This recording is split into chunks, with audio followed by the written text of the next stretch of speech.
Testing, testing. 1, 2, 3.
Good evening, ladies and gentlemen, councillors.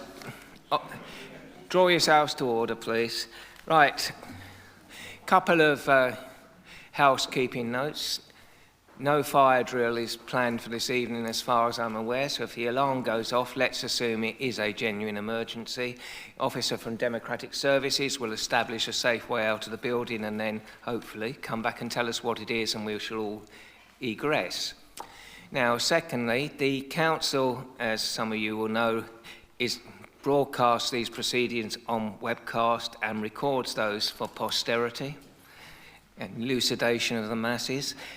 Can I ask whether anyone other than the council's official webcast, councillors or members of the public, are likely to be recording these proceedings? That's not to stop you, that's just so that we're aware that it's taking place. Councillor Mackay. Thank you. Right. Now, without further ado, we turn to the proceedings for this evening. Item 1, apologies for absence. There's someone from the Conservative group.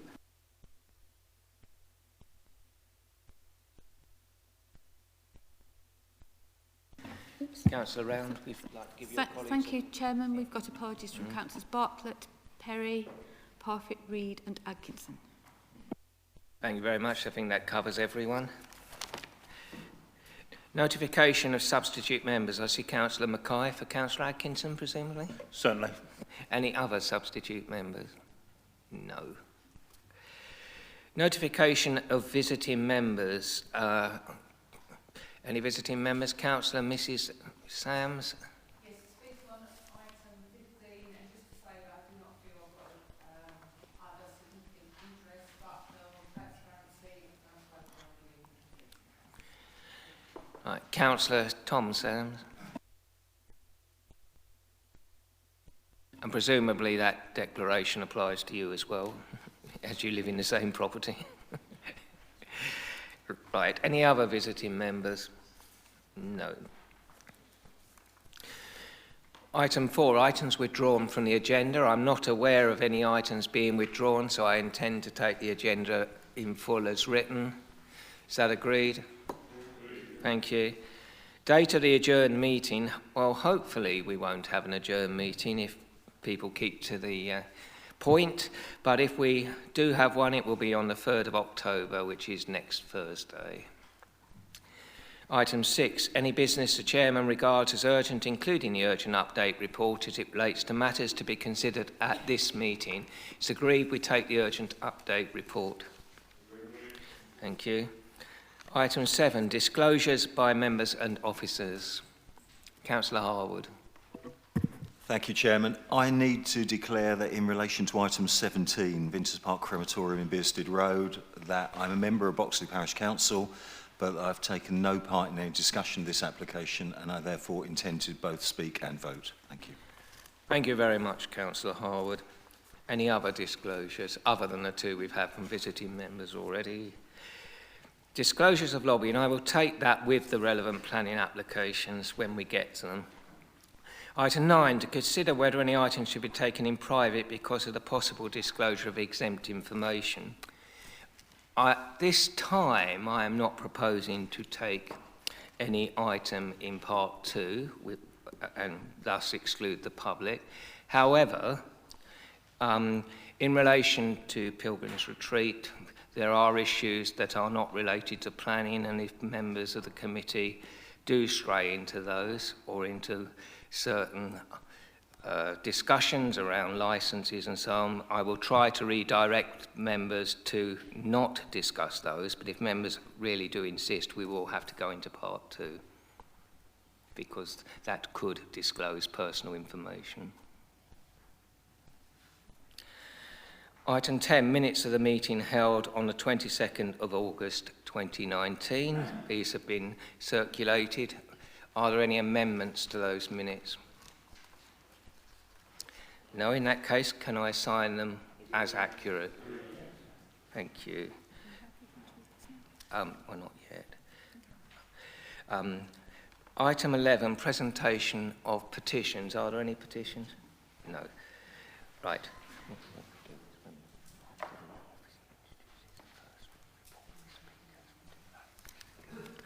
Right. Item 12, deferred items. Yes, I know, but he's not here as a borough council member, so he's here as a parish councillor. Item 12, deferred items. Any progress on those?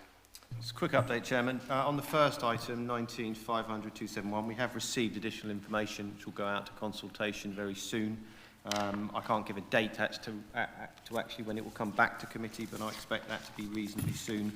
And I've got no further updates on the last two items. Thank you, Mr. Chairman. Thank you, Mr. Bailey. Right, we now proceed to planning applications for this evening. Now, item 1, page 13, so item 13, which is the first item, page 12, is anyone... Members should be aware there is an urgent update report on this. Other than the urgent update being acknowledged, do members have any intention of speaking on this application or raising any points? In that case, I will propose the recommendation on the papers with the addition of the urgent update. Is that seconded? Councillor Mumford. All those in favour of the amended recommendation? That is everyone, so no further vote required. Moving on to item 2, on page 92, I can't be quite as quick for this, as this is a Borough Council application. It has to be introduced very briefly because it is a fairly minor application. This is Vinters Park Crematorium, Bearsted Road, Weavering. Mr. Payne.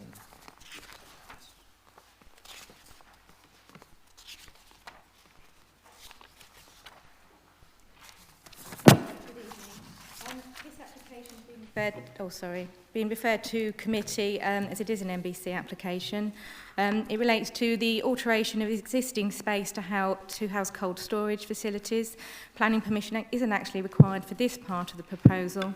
However, the proposal also includes a new link to the main building, comprising just approximately 2 square metres of new floor space, creation of new opening on the east elevation, and installation of 1 air conditioning unit. On the next photo, you'll see the 2 buildings. The air conditioning unit is proposed to be located between these 2 buildings. You'll see the plan of the site. The actual proposal is located here. There's an existing brick wall, and so the proposal will be seen in the context of the existing brick wall. The location of the link, as I say, is very well screened due to existing brick wall. The materials will match the existing. The new access door and the internal roller shutter door won't be visible from the wider area.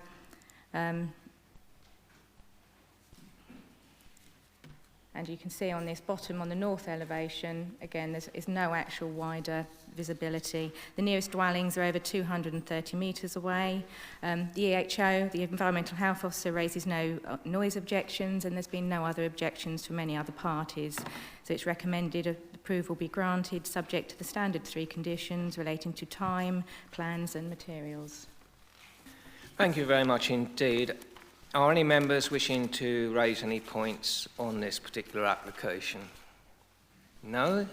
In that case, there is no urgent update, so I will move the recommendation on the papers. Is that seconded? Councillor Harwood, do you wish to say anything? Good. In that case, we go straight to the vote. All those in favour of the recommendation to approve? That's unanimous. Right, we now move to, hopefully we keep going reasonably quickly.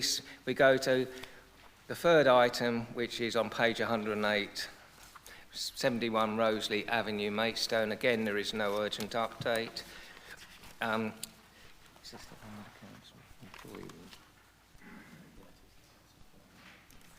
As the applicant is employed by the Borough Council, again, we'd have to briefly introduce it for the sake of transparency. Right, this application relates to a demolition of an existing garage and a proposed 2-storey side extension. It's a dwelling at the end of a cul-de-sac. This is the southern side elevation of the house, which is where the proposal is sited. It faces towards a rear access road which serves Cade's Place, and there's large gaps to the nearest dwellings to the south. These are the existing floor plans of the house, existing elevations. This is a proposed ground floor plan showing the side extension and the upper floor. And then these are the elevations. You'll see the house is of a modern design and construction. The proposed width is 4.3 metres. The depth is set back from both the existing front and rear elevations. And it's a total increase in size of 1 bedroom to the house. So there's sufficient on-site parking for 2+ cars. The height is set just about 0.3 metres below the existing ridgeline of the original house. This accords with all our local plan policies and our residential extension guidelines. The design and materials are in keeping. It's not widely visible from the street scene due to the orientation and siting and the proposed setbacks, and no terracing will result. There are some TPOs on the site, however they're over 10 metres and 15 metres away and they're unaffected by the proposal. The landscape officer has confirmed that there's no need for a tree condition in this instance. It's recommended approval subject to the standard time limit, approved plans and materials condition. Thank you very much. Does anyone wish to raise any points on this? Councillor Harwood. Thank you, Chairman. Our residential extensions SPD, when it went before government inspector, the government inspector pulled out a couple of policies as those that he felt were progressive and were best practice. And they related, one to renewable energy generation, and the other one related to integral niches for wildlife, you know, the swift bricks and bat bricks and eaves and so on.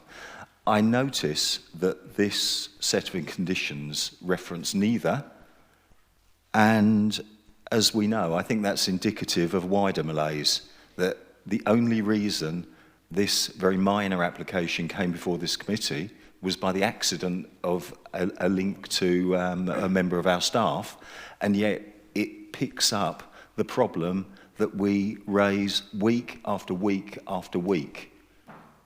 We now have the NPPG, the government's own guidance, promoting the approach that we've been seeking for some 10 years. And I just really want to underline once again that our checking systems must ensure that we are achieving compliance. Thank you. Just on that point, Councillor Harwood, as a group spokesperson, you would have been aware of the circular email I've sent round recently concerning arranging a meeting of the chairman, vice chairman, relevant senior officers, group spokespersons to discuss this very matter. Mr. Bailey was very busy with a major inquiry, but that's now passed, and so we will move ahead with trying to arrange that meeting as soon as possible to deal with those issues. Thank you. If I may come back, Chairman, because of the technical issues related to the renewable energy policy and because of the aspect of these properties, I think it's unreasonable at this late point to impose the renewable energy element of the SPD recommendation. However, I do think that the integral niches for wildlife one, it's just a given that we ensure that we've got the bat bricks in or whatever. Thank you. If you are so minded to propose, I will I therefore move the application as on the papers, but with the incorporation of at least two, one bat brick and one swift brick, if I may. I second that. Councillor Kimantz, you already indicated. Do you wish to speak? Yeah, I just wanted to ask a question, because obviously the side is going to be extended.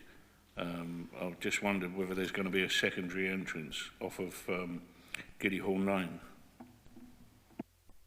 No, there's no other entrances onto any other access point other than the road itself.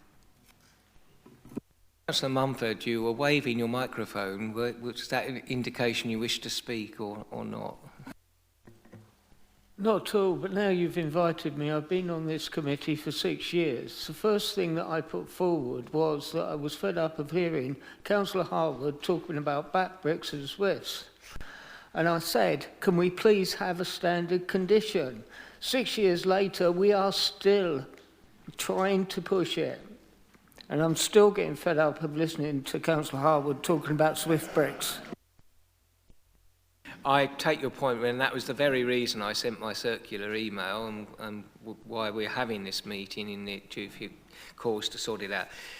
On the plus side, we have developed new territory recently with B bricks. So it's not entirely the same argument.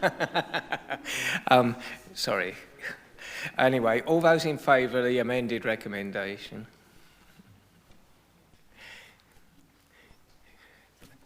Those against? No one. Abstentions? Okay, thank you. Can I ask if people put up their hands up fully and clearly, because I had to take a second vote there because I wasn't quite clear whether certain people were voting or not. Thank you. Right, we proceed, hopefully, still at speed, to Maidstone Borough Council's own application for the corner of Union Street, page 113. In my ward, it's fairly minor, but as it is an MBC application, still needs introducing. Thank you, Mr. Chairman. It's an application for a non-material amendment for one of the council's own applications set out, which sought to create 30 new flats in a stepped block. By its very nature, it is non-material, and in effect, what it seeks to do is to remove the 4 kitchen windows on the west elevation, and that west elevation is just in this area here. This is what was approved in this area here.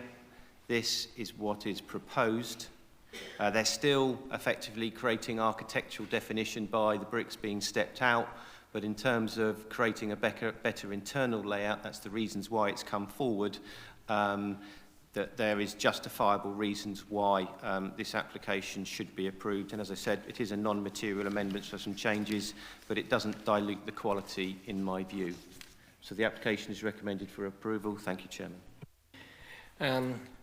I agree with Mr. Bailey. It's fairly immaterial. It's in my ward. I will move the recommendation. Is that seconded? Councillor Mumford, did you wish to say anything? No, in that case, I'll put it to the vote. Those in favour? Those against? Any abstentions? Right, we now proceed to the main event, which is item 15, page 33. Now, this is a controversial application, so just a couple of things before we start. As this is a planning committee, which is a quasi-judicial process, please try and refrain, councillors and members of the public, from strong expressions of either support or condemnation for any comments that are made on either side, because we try and maintain a atmosphere where no one is being seen to be put under pressure. And if there is any disturbance, I will clear the room. So, enough said. I will call on Mr. Bailey and his officers to introduce the report. Thank you very much, Mr. Chairman. I'm going to take the structure of this report in a slightly different way. It's got a very complex history, and I'm going to sort of talk you through briefly the history and then go through sort of site description, show you some photographs. But just before I do that, I've got a couple of issues to address. First of all, it's obviously members would have been aware of the lobbying material that's been sent round to you. I don't intend to make further reference to that. We were sent a letter yesterday effectively slightly elongating that lobbying material, but it's effectively along the same lines that you've already seen, so I don't propose to go into that into any further detail either. I've also got a request to add a further policy ground to the refusals, and that's to refusal 4, and that relates to DM21, and to ground 6, which is DM20. So, just turning to the application, so as I said, very briefly what I'll do is I'll discuss firstly the site and its location and its constraints in terms of development plan policy. Then I'll look at the brief, look at the key planning permissions on the site, and look at the other key considerations that members need to look at. We'll then move on to the photographs in around the site taken from public vantage points, long and short distance views, and then obviously I'll conclude on the key matters that members need to consider. So what I might do is flip between the presentation and also Google Earth to give a sort of a description and to show you exactly the aerial photographs of the site. So you may just have to bear with me on that point. And I think that might be a good way to start in terms of the presentation. In terms of where the site is in relation to Harwich. This is the site here, I can move into it, and you've got Harwich down here. You've got Hog Barn Lane that runs effectively up here. The site is located approximately 3.2 kilometres away from the village of Harwich. And as we move closer into the site, I will refer, this photograph is 5th of May 2018, and I will refer you to another photograph later, but it just shows you this is the site in its context taken on that particular day. I'm also just going to refer members, just so members get sort of the key angle of the constraints. Just to put in perspective, this is one of the council's own photographs, 2015. That's the last record we have on terms of our stored systems, but it's good in terms of highlighting some key constraints. You've got this area, which is the public right-of-way that runs down here, and obviously members will know these are areas of ancient woodland. This was in the main ancient woodland industry, first of all, and the applicant owns part of this site, but it's not forming part of the red line, and I'll show you that in a bit more detail later. This was added under the 2012 Ancient Woodland Inventory, and you'll notice, obviously, there's some of the caravans in here that don't have the 15-metre buffers. I would just highlight to members this history goes back quite extensively. Obviously, that area wasn't designated ancient woodland at the time, therefore the standing advice, whilst I'm not saying it's not applicable in strict, true terminology, the site was there before the ancient woodland was there in terms of this particular strip. So I think it's just worth pointing that out. Also, in terms of the area to the site does extend further into this area here, and you'll note that's not ancient woodland, that carries on further down here. So that just gives you an idea of some of the key constraints on the site. And obviously, what I haven't referred to is the site is included within the area of Kent Downs Area of Outstanding Natural Beauty. So I'll just go back to the presentation now. So in terms of some key areas around the site, this is the red line boundary. As said, the application site relates to the area in red. The applicant does own, which is in blue land within that area of ancient woodland that I referred to earlier, and you've got Hog Barn Lane that carries down here. This is the existing site location plan that has been submitted, and this area here is the area of land that was purchased in about 2016 where the site is extended, and within that area, as you can see overlaid, there are caravans positioned within that area, and there is also where mainly the surface water drains down to the back of the site, and you'll see that in the photographs as we move through the application. This gives you a collection of the latter one, just the aerial photograph that I showed you. So it just gives you a very brief synopsis through the site's history. In 1990, in 2003, in 2011, 2013, which is something I'll come back to later on because you'll refer to this area of woodland here. And obviously the 2013 application proposed an area of copse land around here as well for mitigation, but again, I'll refer to that later. And then we move through to 2015 to the latest aerial photograph of the site in 2018. So again, this is the aerial photograph I've showed you as of the 5th of May 2018 with the site roughly as is. There have been some additional caravans added within those areas, but there hasn't been significant change since that time. In terms of the inspector's site plan, I think I need to now take you through, which is the second part that I said I'd take you through. So I've just taken you through the first part, which is the site history, the context of the application site. I'm now going to take you through a brief look at the key permissions for the site. So I probably will refer members to the report because it's very important that members understand and get a clear direction in terms of where the history comes from, because that's where the officer and the council have drawn their baselines for moving forward.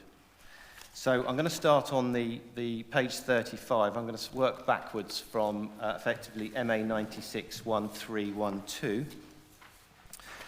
And what I will ask members to do is also look at paragraphs 1.01 of the report, which sets out very clearly in terms of the history. So I'll try and keep it as brief as possible, but in terms of where I'm going to be talking through them, I'll be referring to the highlighted plans, those highlighted planning applications, and then also referring back to paragraphs 101. So we start with the permission in granted on appeal 961132. The actual reference number is actually the appeal reference number on top of paragraph 101. You also, if I could, without being, I'm not asking members to refer to it, but there is an appendix, Appendix A, which sets out the appeal decision, and some key conditions on that are conditions 1 and 4. That is the key planning permission on the site that everything defers back to, because that established the lawful use of the site as a caravan and camping site for 198 caravans, of which 18 were permanent residential and 180 were tourism-related uses. So that's key. Referring to that plan is attached to that inspector's decision notice was this plan, effectively. And what this plan essentially says is that the inspector conditioned that effectively the 198 caravans should be located in this area, and in that hatched area he restricted tourism-related uses, and it says in there, and restricted those to a maximum number of 25 caravans, touring caravans at any one time. So in terms of where our baseline starts, that is what the inspector granted on the site. And where the officer's report refers to the north and the north is where effectively the caravans were allowed to be positioned. The south was effectively a restriction on caravans. So we then move to MA2056, and that's paragraph 102. And that effectively,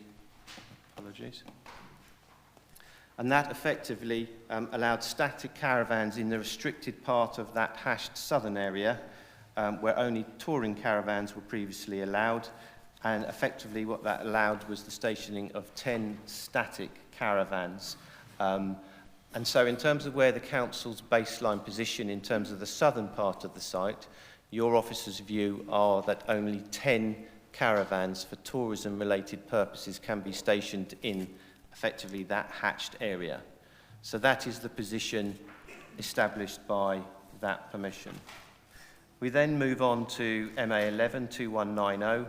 Effectively, I won't go into too much detail what that did in paragraph 1.04 of the report, that allowed the site to be occupied all of the year.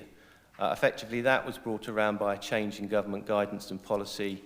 We shifted from the PPSs to a good practice guide on tourism, and that effectively said you should encourage tourism-related uses on a year-time use as long as you had the appropriate conditions in place. So, in effect, that condition followed that through. And we then move to the kind of last important permission on the site, which is MA131435, which is on page 34 of your report. And that is a key permission, and that's set out on 1.05 of the officer's report. And what that sought was part retrospective and part prospective to allow 60 additional static holiday caravans to be stationed in this area. Importantly, it didn't increase the overall numbers of caravans to be stationed on the entire site. That remained at 198, so 180 tourism-related, 18 permanent. And obviously, in your report, at Appendix B of your report, it sets out the planning permission that was granted on that permission. I would ask members to turn to page 75 of your papers. It's important to establish what that permission granted at the time, and page 75 is the block plan that showed it. So it showed an existing coppice over to the right-hand side of your page and a new woodland to the south-western boundary. And effectively, what that showed was 60 caravans. So they weren't 60 caravans in addition to the lawful use approved by the inspector. They were effectively 60. So it allowed the caravans to be spread around the site. The important part of this permission is also within that permission, it permitted the operational works, the structural elements, the retaining wall structures, the terracing of the site, in effect. But as set out in paragraph 1.05, heart of the matter conditions were not approved as part of that, instrumentally landscaping, and also caravans, the woodland was taken out, which was part and parcel of the mitigation, and the number of caravans were increased on the site. So, in effect, what that permission does is that permission is incapable of full implementation as the works were carried out without approval of the conditions. So, in terms of, and this is where I refer to as the baseline report, that application is in effect can't be relied upon. And that's the effect of non-implementation with that approved plan. So that is the position in terms of on-site. So then what that means is this application has to assess the application details as if they weren't on-site. So you're looking at that southern part of the site almost afresh. It's in the AOMB. The lawful use of that part of the southern site is for 10 static caravans for tourism-related purposes. That's the lawful site. And it's important to establish those principles because we'll then move on to the AOMB and the tests and the application that you have to apply when you consider the AOMB designation. So I think I've just gone very briefly through the history. I also think it's important to point out at paragraph 35 of your report, there are other matters to consider tonight that members have to take into account. I won't go through them in detail. They are bullet pointed on page 35 and 36, but there are some key issues on the fact that the site doesn't have a current valid site licence. What that means in practice is that you have to consider, and the officer has had to set that out in the report, those matters that usually would have been covered by the site licence, and they have to be considered as part and parcel of this application. Key matters relate to foul and surface water drainage, separation, etc., and the report does set those out.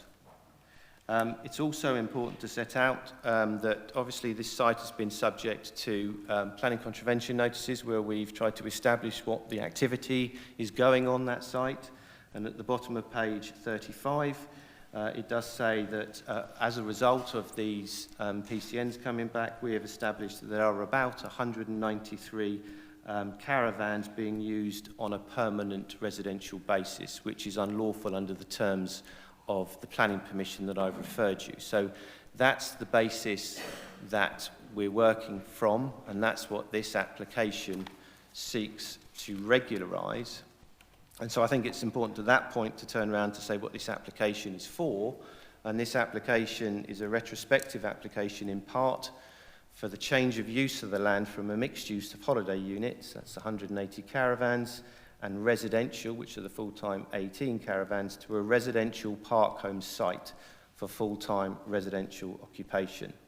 And that comprises the stationing of 248 caravans, and it also, this application includes those engineering works to create the terracing, the hard standing, the retaining walls, and the extension to the site along the southeast boundary that I've previously referred to in that hashed red area. So that's what the application is for tonight. It's quite a large application in terms of what it entails.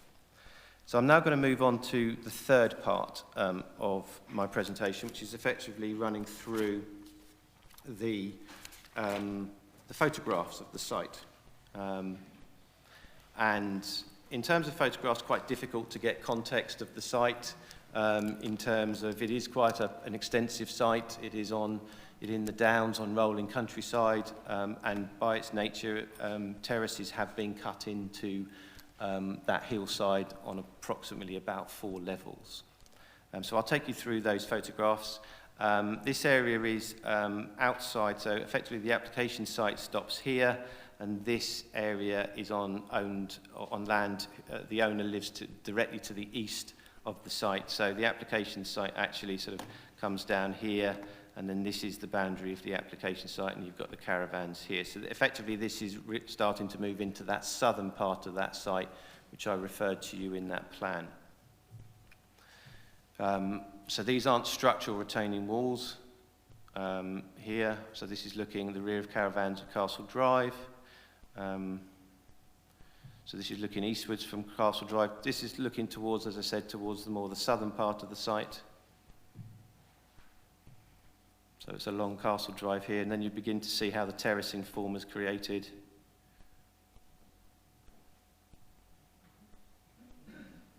It's an empty plot. These are some of the retaining structures. There will be a plan that shows in more detail and depth the retaining structures that have been built. Some of these walls were the result of, on page 36, on the last sort of bullet point, just above paragraph 1.0, is what the building control officer refers to. If members were wondering what the retaining wall structures are referring to and what that paragraph is referring to, it's starting to refer to the larger retaining wall structures towards this southern part of the site. So this is looking along the eastern boundary to the southern part of the site, and effectively the technique that's been used is almost a cut and fill. So where you've sort of cut into the bank, you've raised certain elements, and it's along this southern boundary where effectively you see the fill element. You can't actually see it in photograph and profile, but that's the principle that's been used on site. So this is looking northward. So this is one of the landscaped amenity areas. The site boundary stops here. And I think the easiest way to show where that is in the context of the plan is that area refers to this area here. So on site, in terms of the only real areas for amenity are this area that's created here, and obviously you've got the area through the ancient woodland here, which is owned by the applicant, and effectively, as far as I'm aware, is open to the applicants to use on that amenity basis. So this is the looking eastwards along the ditch at the southern end of the site. So the site was extended. As I said, this land was purchased in about 2016. So the whole caravan park was extended into this area, and obviously some of these caravans are stationed on that newly purchased land and extended the whole construction site.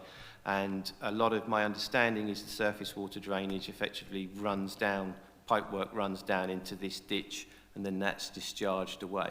I said there are concerns as set out in the report regarding surface water and foul drainage on the site. Now, those details I'll address later on in the report. So we now move on to views around the site and the local road network. So this is from Steed Hill and Flint Lane. You can see the site here. From Flint Lane, again, you see the site. Closer view from Flint Lane. And then sort of moving to views of the local road network. I think it's important that members see how the site is accessed, either from Harwich. So then there's a number of photographs just showing the local road network leading to the site.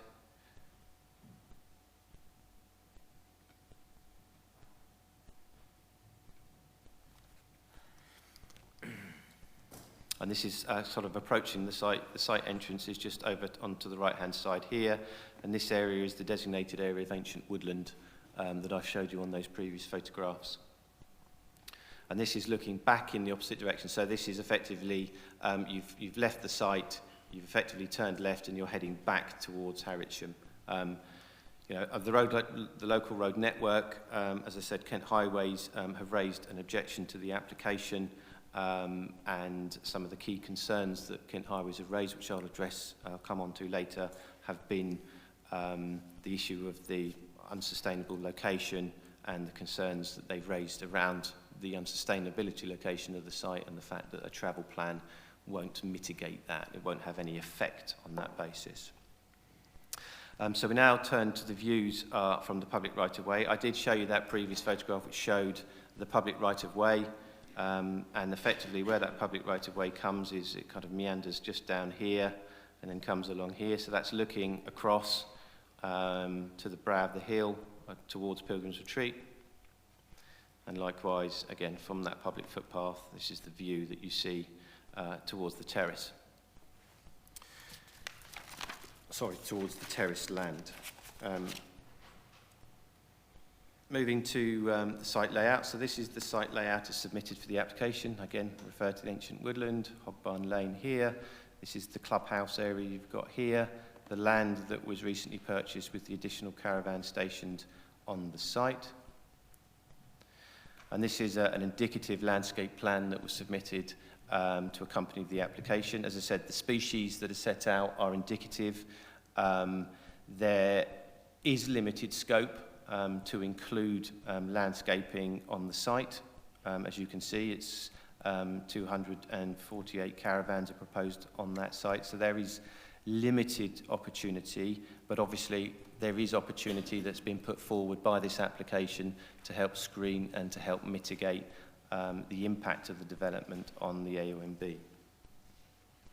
And this is just a site section. It's slightly deceptive in the terms of this is based on a 1 to 500 scale plan, so it doesn't really show in terms of the deviations and the sections cut across the site. This highlights the areas of the retaining structures, these purple areas, so they're quite extensive retaining structures on the site because of that terracing, and it just gives you an indication, but as I said, the plan is at a 1 to 500 scale. So, that concludes my third part. I'm on to my final part, you'll be glad to hear, and that is key matters that members need to consider. There are some important matters that I'll try to be as brief as I possibly can, but there are some very important matters that I need to set out that members will need to turn their minds to when they consider this application. So, the site is in the area of outstanding natural beauty, and Section 85 of the Countryside and Rights of Way Act 2000 places a legal duty on decision makers to have regard to the purpose of conserving and enhancing the natural beauty of the AONB, and they also take into account paragraph 172 of the MPPF. There's also the requirement, as members will know, under section 38(6) of the Planning and Compulsory Purchase Act in terms of the duty to make decisions in accordance with the development plan unless material considerations indicate otherwise. The officer report sets out that the development constitutes major development in the area of outstanding natural beauty and has therefore applied the relevant case law set out in the report. I'm not going to go through that in detail, but I'll draw your attention to some particular paragraphs. So one of those paragraphs is paragraph 720 of the report, and that effectively sets out the test, the legal test, the law, in terms of how members must assess the application. And in terms of major development in the AONB, there are effectively two tests that must be applied. And that's one, there must be both exceptional circumstances for allowing the proposal, and it also must be demonstrated that the proposal must be in the public interest. And I won't go through the judgment that sets out, but I think it's very important in terms of there is that paragraph, which I think is important to say to members, which came out of that judgment that's quoted. In coming to a determination of such a planning application under this policy, the committee are therefore required not simply to weigh all material considerations in a balance, but to refuse an application unless they are satisfied that firstly, there are exceptional circumstances, and secondly, it is demonstrated that despite giving great weight to conserving the landscape and the scenic beauty in the area of outstanding natural beauty, the development is in the public interest. So that is effectively the test that members need to apply tonight in determining this application. Your officers also considered in the report that as a matter of fact and degree in planning judgment, the development would add 230 isolated homes in the countryside, which is not sustainably located. Kent Highway Services are of the view that the development does not meet the objectives set out in paragraphs 102 and 103 of the MPPF, and a travel plan as proposed would serve little merit in this location. They object to the proposals. So regarding landscape impact, the Kent Downs area of outstanding natural beauty, and their comments are set out in Appendix C of the report, which is set out on page 77 of your papers tonight. They object to the proposals on the basis of a significant detrimental impact on landscape character, with the proposals disregarding the primary purpose of the AONB designation. And as I said, their comments are set out in full in Appendix C. The officer's report at paragraph 7.39 also concludes that the proposals would not conserve and enhance the landscape beauty of the AONB. Regarding arboricultural matters and take into account consideration of the baseline matters that I've previously spent some time addressing to this committee, the conclusion is that the proposals would result in permanent tree loss of a scale that is harmful to the wider landscape and the amenity of existing residents. Matters relating to foul and surface water drainage, I won't go into detail on those matters because they are set out in detail in the report. As I previously said, usually they are dealt with the site licence. In this instance, they're not, and therefore that's a matter that would need to be considered by this committee.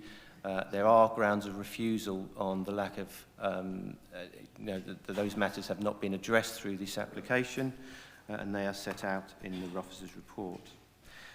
Regarding impacts on ancient woodland, I've talked briefly about the issues on ancient woodland. I think the conclusion of the report sets out that this application, if approved, would put greater pressure, but that a condition in terms of the management of the ancient woodland would need to be imposed if planning permission were to be approved on this site, because full-time residential use would put a greater pressure on the ancient woodland. A detailed assessment regarding community infrastructure contributions and affordable housing analysis is set out in the report, and again, I don't propose to go through that in detail. It's very clearly set out.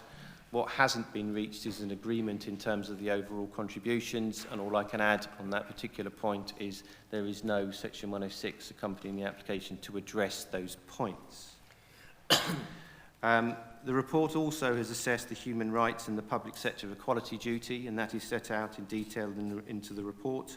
And again, in terms of, if I take members to that particular consideration, because that is quite a key consideration in this application, and the officer's report does set that out at paragraphs 7.88 in terms of the human rights and equalities duty, and also in paragraphs 8.12 in terms of the conclusions. And that is a very key consideration because in terms of the protected characteristics of the particular individuals. Again, I'm not going to go into the detail of that issue, but members will need to take that into account in the decision-making process.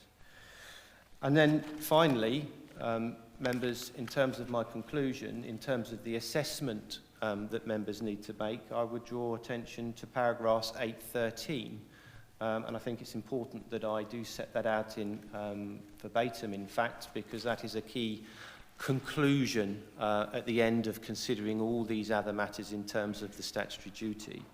And the conclusion is that the need for the development is not so great that it could be concluded that it is in the public interest to grant planning permission, or that it would be it would not be significantly, sorry, I'll just read that again.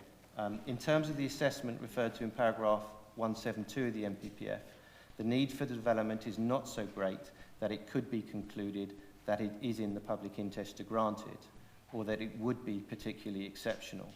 The impact on the local economy, if it is refused, would not be significantly harmful. The local plan has addressed housing need outside the AONB, and the housing supply continues to be healthy. There would be detrimental effects on the environment and on the landscape, which could not be adequately moderated. Overall, there are no exceptional circumstances for allowing the development, and it has not been demonstrated that it would be in the public interest. And on that basis, members, the application is recommended for refusal. Thank you, Mr. Chairman. Thank you, Mr. Bailey, for a thorough report. I'm going to ask now the legal officer to explain how public speaking takes part during these meetings. Thank you, Chairman. Good evening, ladies and gentlemen. It's just a brief outline about how the proceedings will move on from now. It's a short announcement to deal with the members of the public in particular who's proposing to be speaking on the item this evening. As you've just heard, the item has been announced by the Chairman, and then the Planning Officer introduced the item, and the Chairman will then call your speakers once I've finished this presentation. When you hear your name called, please could you come forward to the table just in front of you. Take a seat. You'll see that there's a device similar to the one I'm speaking into now in front of you.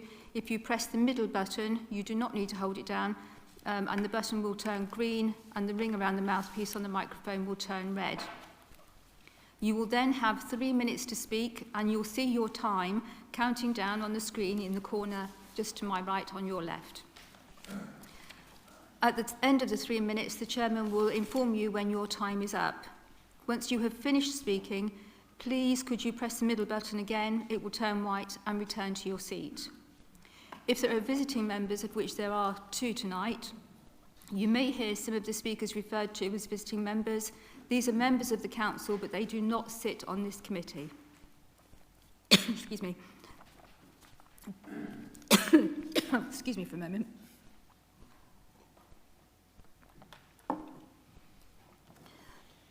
The visiting members will also have 3 minutes. Okay. Sorry, I started coughing. The air in here is a bit dry. Okay. Right, thank you very much for that explanation. Which I see Councillor Powell, who is our first speaker, is actually not in the room, so if you would care to come and join us.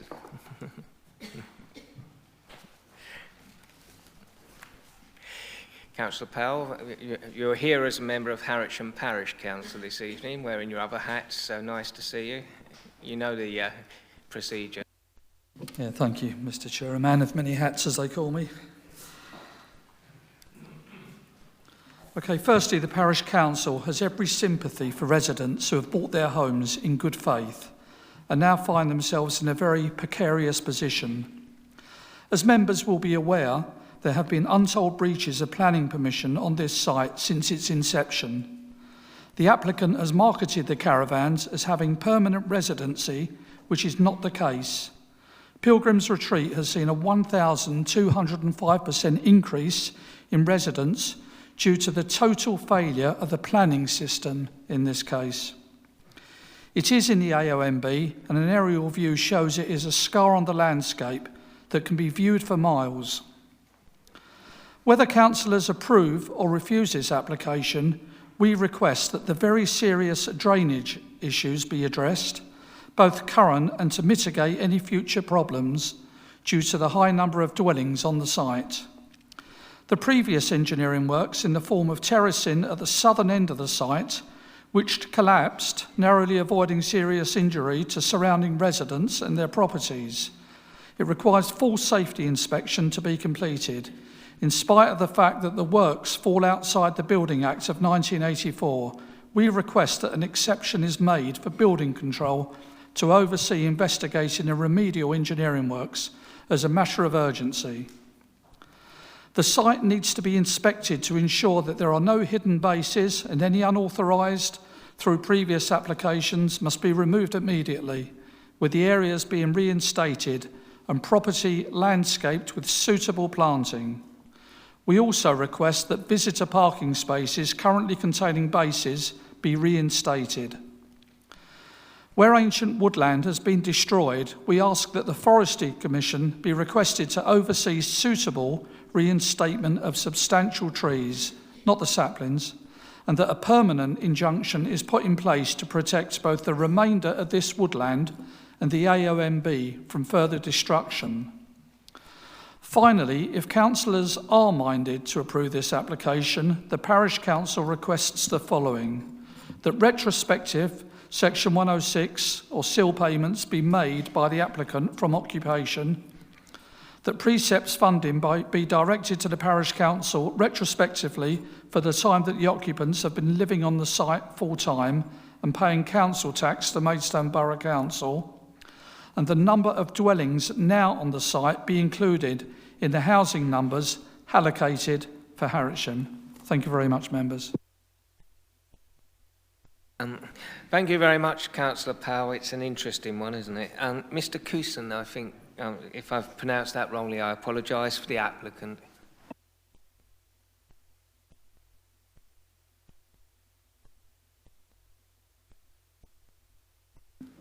Thank you, Chair. Yes, Coulson. Thank you for the opportunity to speak on behalf of the applicant this evening. Members of the committee should have received our letter, which we've sent out in the past few days. We've also written to the planning officers responding directly to comments within the planning committee report. We've been seeking to meet with the officers since August to discuss the scheme, and we've not been given an opportunity to do so. The application seeks to regularise the planning position on the site and secure permanent residential status for the people already living there. Refusing this application will create great uncertainty for these people. The site already has planning permission for 198 park homes, and these can be occupied for 12 months of the year. The uplift in caravan numbers we are now seeking is only a further 32, as set out in our letters. The transport assessments undertaken reflect existing residential character of the site. The traffic will be the same if the permission is granted. Traffic to and from the site currently operates safely and will continue to do so. The officers object in principle to the proposal as a major development within the AONB. The previous permissions for the site were approved in the context of the AONB. The officers' environmental impact assessment screening at pre-application stage also concluded that the development is not of a significantly greater scale than the previous use. It's largely contained within the existing site. The removed trees are not part of the ancient woodland, and it's not of a magnitude that is going to directly affect the significant numbers of people within the district. We therefore query the assessment of the application constituting major development. Notwithstanding, applying the test for major development within the AONB, there are significant public interests in approving the application, as evidenced by the public support received. This would constitute an exceptional circumstance. The proposal provides homes for older people meeting the overall housing supply in the district. Refusing the application would result in significant economic and social disbenefits. There would be a significant cost in rehousing people to alternative locations, and the effects on the landscape and the environment are acceptable, and significant landscape enhancement is provided through the proposed mitigation scheme. The site contributes to the community, including providing significant contributions to council tax. The proposal includes services for residents which will enhance the site and improve its sustainability. These measures are within the travel plan. The relevant consultees have confirmed no objection on drainage and have not raised any health and safety concerns. We'd urge you to approve the application subject to the conditions and the section 106 suggested in our letter. Thank you very much. That's time, thank you. Right, Councillor Tom Sams.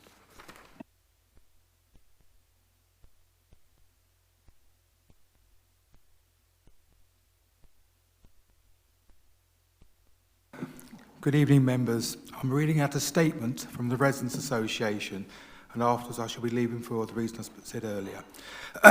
The Residents Association is concerned with the protection of all 300 plus people in the 212 homes living at present in Pilgrims Retreat and the consequences of refusal of residential status. We all want peace of mind and to enjoy our retirement in a quiet and beautiful location, and the extra protection that residential status will give us would add to this, and we urge the committee to take this human element into consideration. Harwich Parish Council support the application as far as the change to residential status is concerned, as do Councillor Sams. As the planning officer has recommended refusal, we now comment on reasons. The report treats this application as a new development, when in fact there is already planning for 18 residential, 180 holiday homes. The traffic has not been a problem for the last 9 years, and we therefore feel the new numbers of homes is small, and therefore any increase in traffic will be minimal. The site is in the AONB, but has been operational for about 30 years in various forms and is screened on 3 sides, with planting could be on all 4 sides. The Environmental Agency has also assessed this as low risk. The development is in the public interest as it is aimed at people over 55 who sell their bricks and mortar houses, as the governments have encouraged, and contribute to the local businesses and council funds. All the homes can be treated as affordable, as most people have downsized by selling larger family homes. The site is fairly self-sufficient, as there is a cafe, restaurant, gym and swimming pool. The shop should reopen soon, and fish and chips, pie and mash and beauty treatments also come to the site. Newspaper deliveries are also being investigated. The residents and the site owners are raising funds to buy a minibus to be used for shopping trips, etc. All these measures will reduce the use of private cars considerably. We therefore respectfully request that the committee pass the residential status of its application. Thank you again for your time and support. Thank you. No. I'm sorry, I've already said no expressions of approval or disapproval. Next round of applause, this meeting will go on without the public. Councillor Mrs Sams.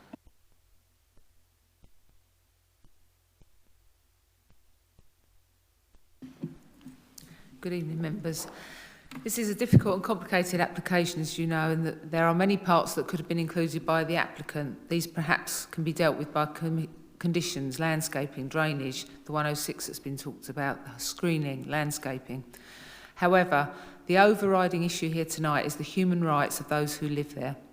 The exceptional circumstances are that without this application being passed, these residents will be homeless. It is therefore a matter of planning judgment that the development would add 230 isolated homes in the countryside. Is it any more isolated than other hamlets around in the borough, like Platts Heath? The report states that there's poor access to public transport and that it's remote from local services and facilities.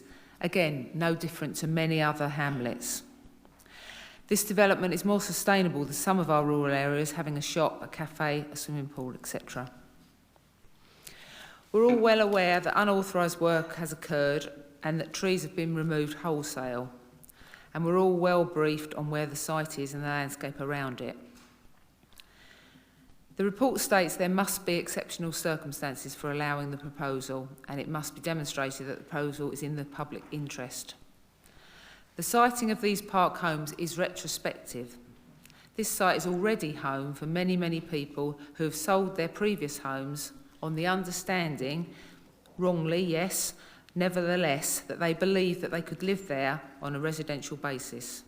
And within the Human Rights Act, refusing this application, as the report states, could be interpreted as an interference with the rights of property owners and the right to private and family life. The officer states that in purely planning terms, the purchasers of the caravans, as she's written obviously, should have been aware of the lawful position on the site. However, they weren't. This is not 1 or 2 people not reading small print, as you can see behind me. This is hundreds of people with the threat of homelessness hanging over them, residents who have sold their homes and have nowhere else to live. The site is populated by older and elderly people. We are where we are, members. Something needs to happen. If the proposal falls, what will the council then do? The recommendation does not commit the council to any particular course of action.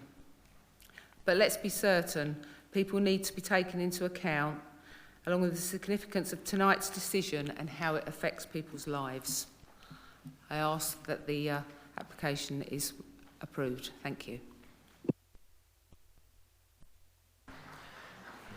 Thank you, Councillor Mrs Sams. Right, take declarations of lobbying. I think we've definitely all been lobbied by the applicant because the email was sent round, so that's probably everyone, but just in case, declarations of lobbying. You not been lobbied, Councillor Harwood? Oh, right. Well, you may have been, but you don't know. Okay, fair enough. Likewise, Chair, I'm the same boat. Okay, thank you. Right, the application is a complex one, but we need to be clear on a few things.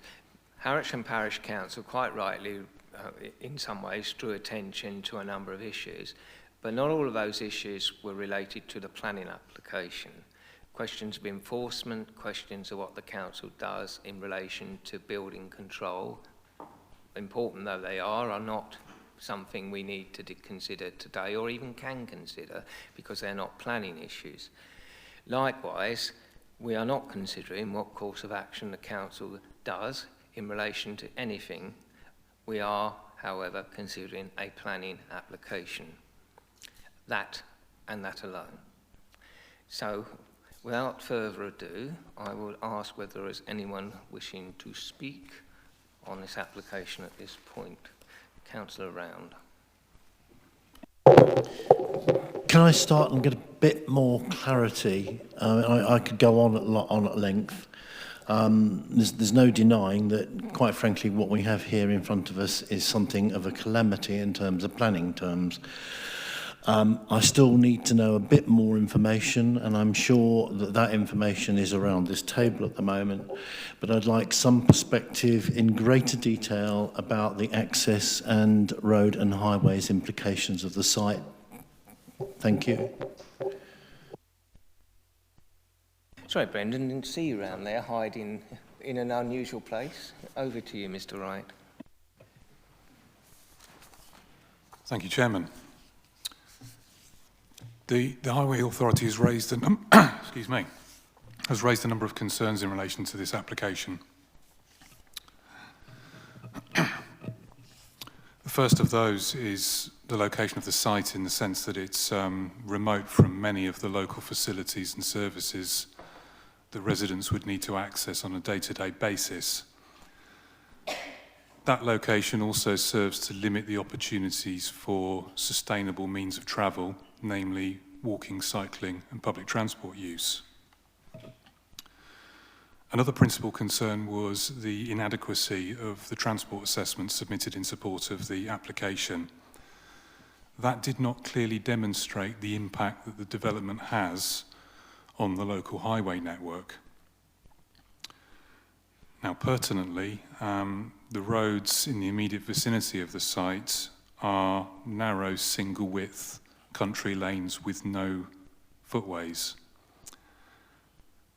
A remote development such as this, with a high level of car dependency, therefore raises concerns associated with increased traffic levels on those roads and the hazardous conflicts that can occur on routes where two-way traffic flow, for the most part, is not available.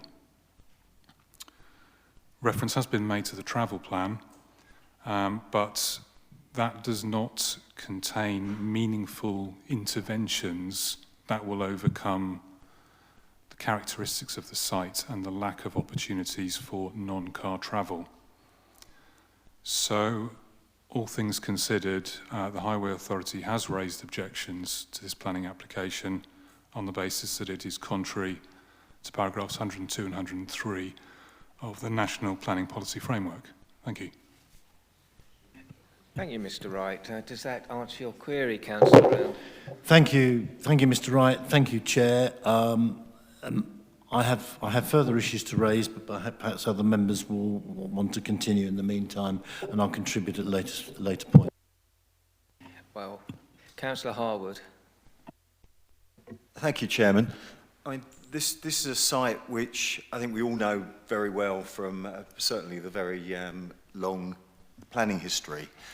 And the approach that this committee has taken, and through negotiation with the locals, with the applicant and others, has always been to achieve a pragmatic approach, in that we understand that there's a reality on the ground to a certain extent, and in terms of landscape impact, the tenure of the mobile homes, it does not impact upon the impact on the OMB, if you see what I mean. If they're people living in for 12 months or 11 months, it's neither here nor there, but there is an impact. So the case officer on the previous applications and the applicants, we've sought to achieve a negotiated settlement whereby the site was better landscape, particularly on the southern boundary and also some of the issue around protection of the ancient woodland as well on the western edge. I am just trying to get my head round where we could go with this. I mean, in terms of reducing harm to the landscape, we've heard a statement from the applicants that there have been attempts to kind of discuss the issues here. I just wonder whether there is some potential. I understand fully that I think the application as it currently is, there are too many units. It won't enable the softening of the impact along that southern boundary. It will not enable the appropriate setback from the ancient woodland. However, I come back to the point that this is not bricks and mortar to the main part. I mean, with the appropriate conditions in terms of when this use ends, the rehabilitation and reinstatement of the land could be achieved in the longer run, which we can look at. But I am very aware of the socioeconomic impact here, and I'm very aware of the demographic of the residents on the site, which I think does reduce the impact in terms of some of those sustainability issues that have been talked about. But I think the critical issue here is in reduction of harm, and I do wonder whether there is scope for a negotiated approach whereby we achieve the 15-metre setback from the ancient woodland, we achieve the appropriate landscape buffer along particularly that southwestern edge, and therefore we do enclose the site far better. So I would like to hear the officer's approach, because it does seem we've moved a very long way from the way this site has been treated in the past, which has been one of pragmatism in that we have a reality on the ground, and therefore we're looking to mitigate as best we can through the use of conditions and, where necessary, legal agreements. Whereas now we're going to a very significant hardening of the position, and I am also cognizant of the appeal decision, which really was the kind of where a lot of these issues unravelled, and also some of the changes in terms of the regulatory framework, which also did not help the council's aim in terms of the landscape issue. But back to that point around negotiation. Thank you.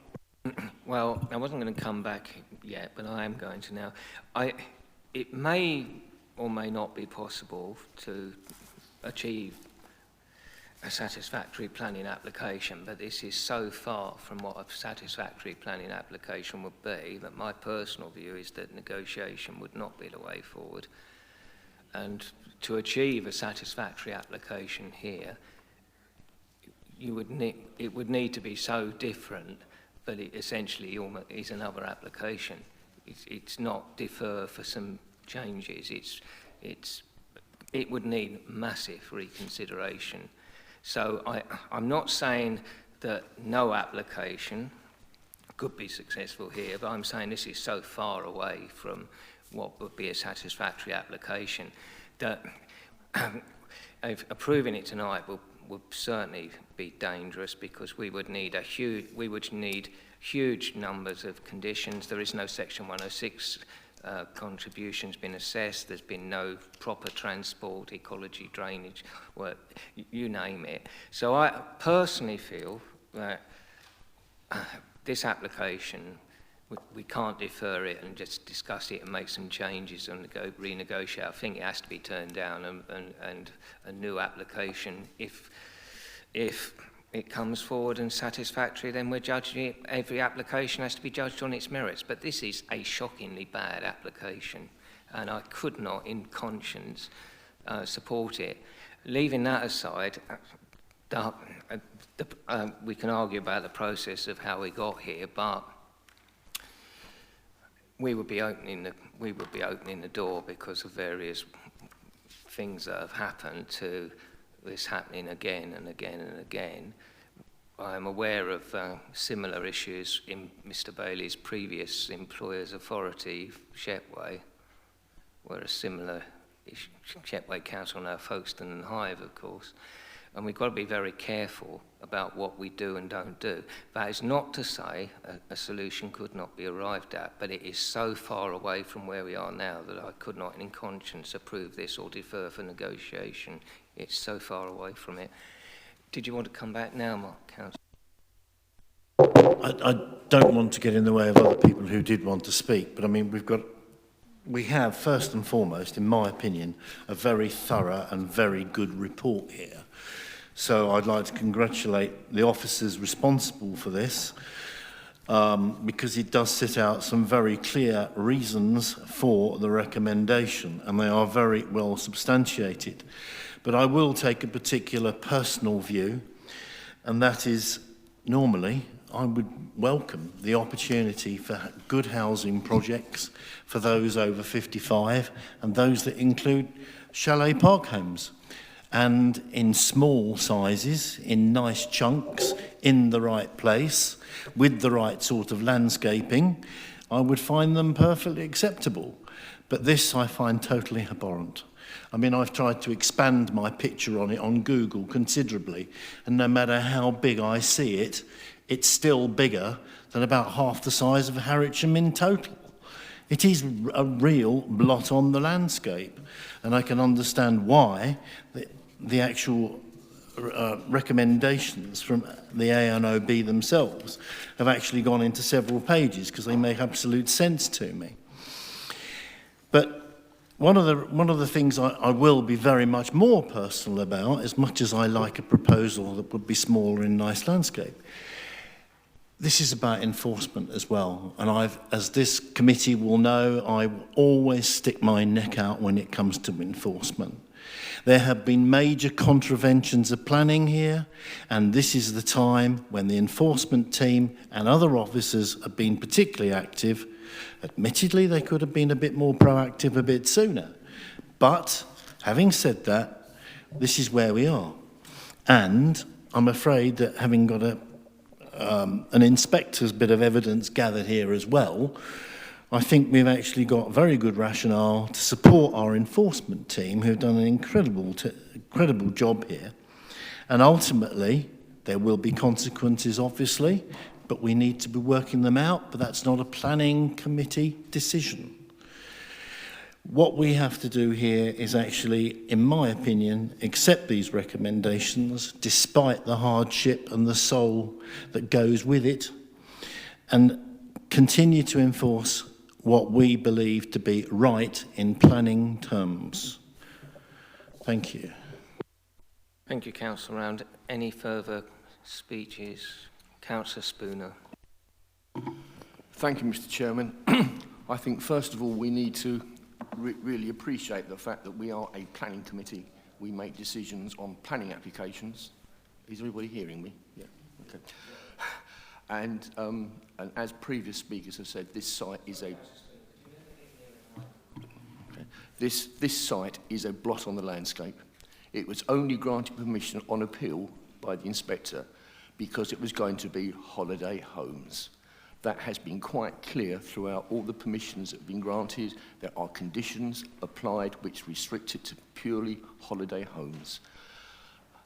That information should have been conveyed to the purchasers of those sites.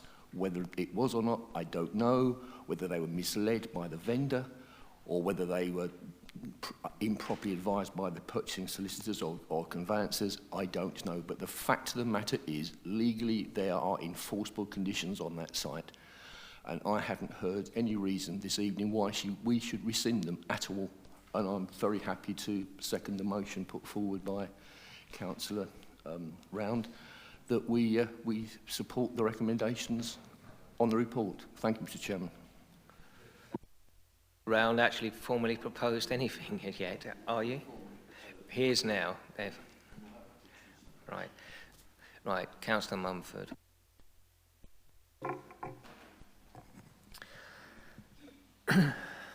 Councillor Spinner said we are here to judge planning, and in the normal circumstances, this planning application has got no fee. It doesn't stand, and the officer's recommendation to a point I've got to follow. However, in this application, you bring in two new aspects that you're asking me to balance, and I would like the officers to advise me. And the first is, under the MPPF and the ANOB, I am to consider public interest. How do I weigh that, please? And under human rights, you've now brought human rights into it. And the impact that a decision, just purely based on planning, is going to make, has human rights implications. That's why it's in the report. And also on the ANB, it's got public interest. And I just am not totally happy and familiar of what I'm balancing there. So could the officers advise me? I certainly will, as it is a very important consideration. Mr. Bailey? Yeah, I brought members' attention to paragraph 720 of effectively the law in terms of what members have to do when they assess this application. So effectively the requirements of the law is not simply to weigh all material considerations in the balance, but there is a presumption against a presumption on refusal unless members you are satisfied that there are exceptional circumstances. And to answer Councillor Mumford's question, it's an and in that part at 720, and it is demonstrated that despite giving great weight to conserving the landscape and scenic beauty, the development is in the public interest. So there's a two test. It must be exceptional, and after considering your duty under the AOMB, then it must be in public interest. So it can't just, it's not a combined test. It's a must pass that one, and then you've considered the impact on the AOMB and effectively ruled in the public interest. So that's quite clear in terms of what you have to do. With regard to the human rights and the public sector's equality duty, the chairman is quite right. You're not considering tonight what potentially the council may do in the future regarding enforcement. Your duty tonight is to consider this application against the development plan policies of the local plan. But obviously, what the report does take into consideration is the fact that public sector equalities duty and the human rights is an important consideration. And the officer's report does acknowledge that and takes that into account. And as I said in my presentation, the officer's report at 788 does take into consideration the human rights and the equalities rights, because in terms of the population that live on the site, they are a protected characteristic. So that is an important consideration. The report does address that, and effectively, I think, gives a very succinct summation of that at paragraph 812 of this report. And I don't think it's kind of worth me elaborating on that point, because that has been clearly set out in the report. I hope that answers your question, Councillor Mumford. Okay. I think this would be a good point to ask if anyone has any further questions before we go on with speeches. Question, Councillor Mackay, is it? In that case, we'll continue with the speeches. Councillor Mackay. Wasn't expecting to be here tonight, and then got a phone call. Would you sub for me? Thanks, Keith. But there's two interests, as I see here. There is the interest of the public and upholding the law, and there's also the interest of the residents. Now, clearly, some sharp practices have been going on, some breaches of conditions. And as a committee member on planning, I have to apply the law, in effect, as it relates to planning. But I would hope that a resolution could be at a later date, not tonight, that resolves the problem. I agree with Councillor Harwood. Whether these units are occupied for 10 months of the year or 12 months of the year, I don't think is a significant difference. But clearly, permission was granted for a certain number of units, and I certainly don't believe that that should be kept. So tonight, I will be voting to refuse, but with a heavy heart. And I hope that compromise can be reached between the owners of this site and officers. Not one that we would be entirely happy with, but something that we could just about live with. It is a pity that permission was granted in the first place for holiday homes, but it was done. We've got residents there.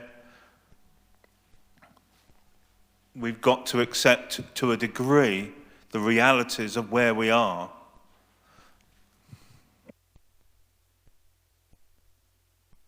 Thank you very much, Councillor Mackay. Councillor Kimandis, I think you indicated. Thank you, Mr. Chairman. Mr. Wright, you said that KCC had objected. I'm a little bit confused because whether or not you could live there 12 months of the year or 10 months or 6 months, surely there's going to be the same amount of traffic. No. Apart from different times of the year, obviously.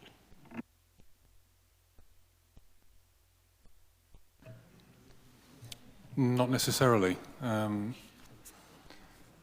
It's very much dependent on the characteristics of those who are living in those units. So, and this is part of the difficulty we've had with the assessment, in that it hasn't properly demonstrated what the traffic implications would be. Residential as opposed to holiday homes comes with a whole new set of connotations. You have people that potentially are commuting. I mean, this has been stated as being limited to over 50s, but there are people over 50 who are working and commuting. So that has a significant bearing on the traffic implications of the development. So I would say no, it's not down to months of the year occupation. It's down to the characteristics of the working and living characteristics of the occupants.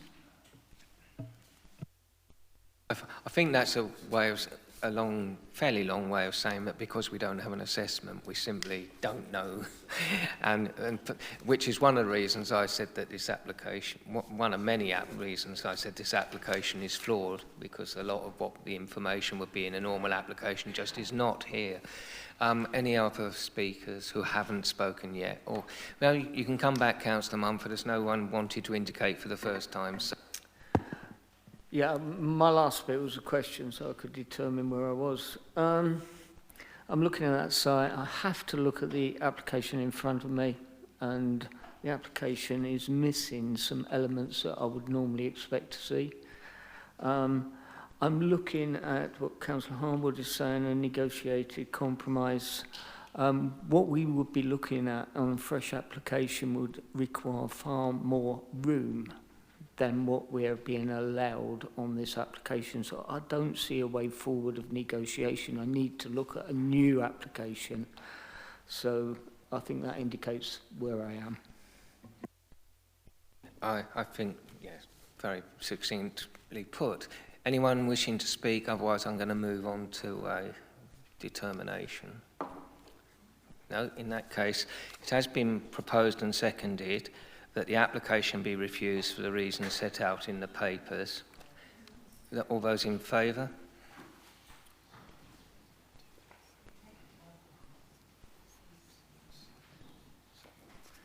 Those against? Abstentions? 3. That application is refused. As there are a large number of people here, I think it would be appropriate to allow them to leave before we move on with our next application, as there will be some disturbance. Not going to adjourn at that time? Once they've left.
I will take it right now.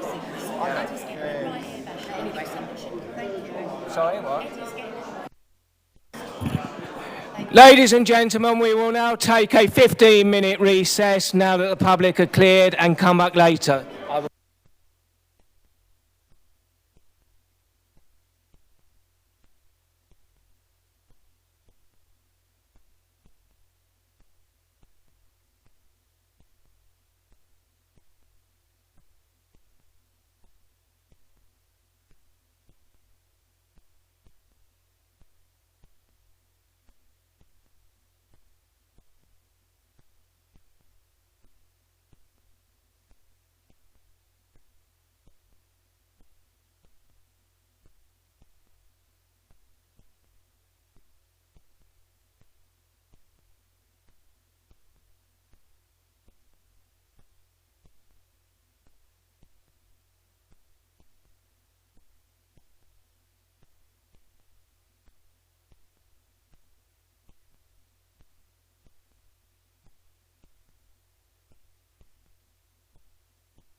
Ladies and gentlemen, we are resuming. Anyone not here will not be able to take part in the next item.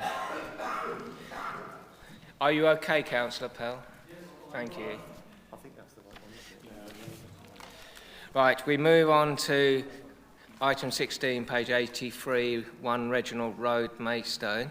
Now, may I ask whether anyone is actually wishing to speak to this application? Councillor Mackay is not here, who is substituting for Councillor Atkinson, so he can't. Anyone else wishing to speak to this? If not, I'm going to... yes, Councillor Hawkins... Councillor Hawkins, sorry. You've been here so often, I almost think you are.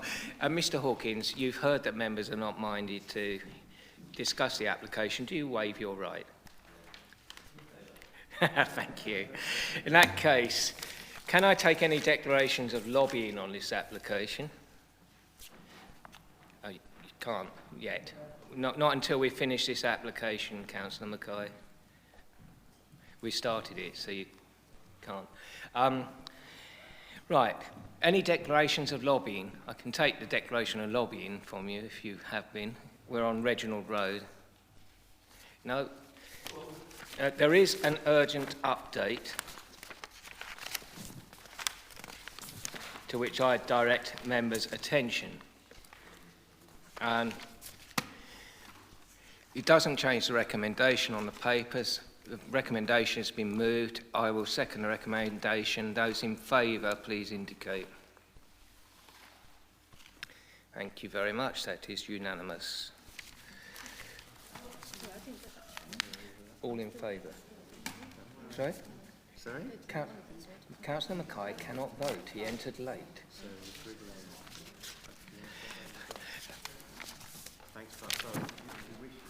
For your elucidation, Councillor Mackay, under the planning probity regulations, you entered partway through the discussion, therefore we were not able to take part and vote in the discussion. My apologies for that, but rules is rules, as they say. We move on to item 18 on page 47, agricultural barn, Little Griggs Farm, Griggs Lane, Headcorn. Page 97. Page 97.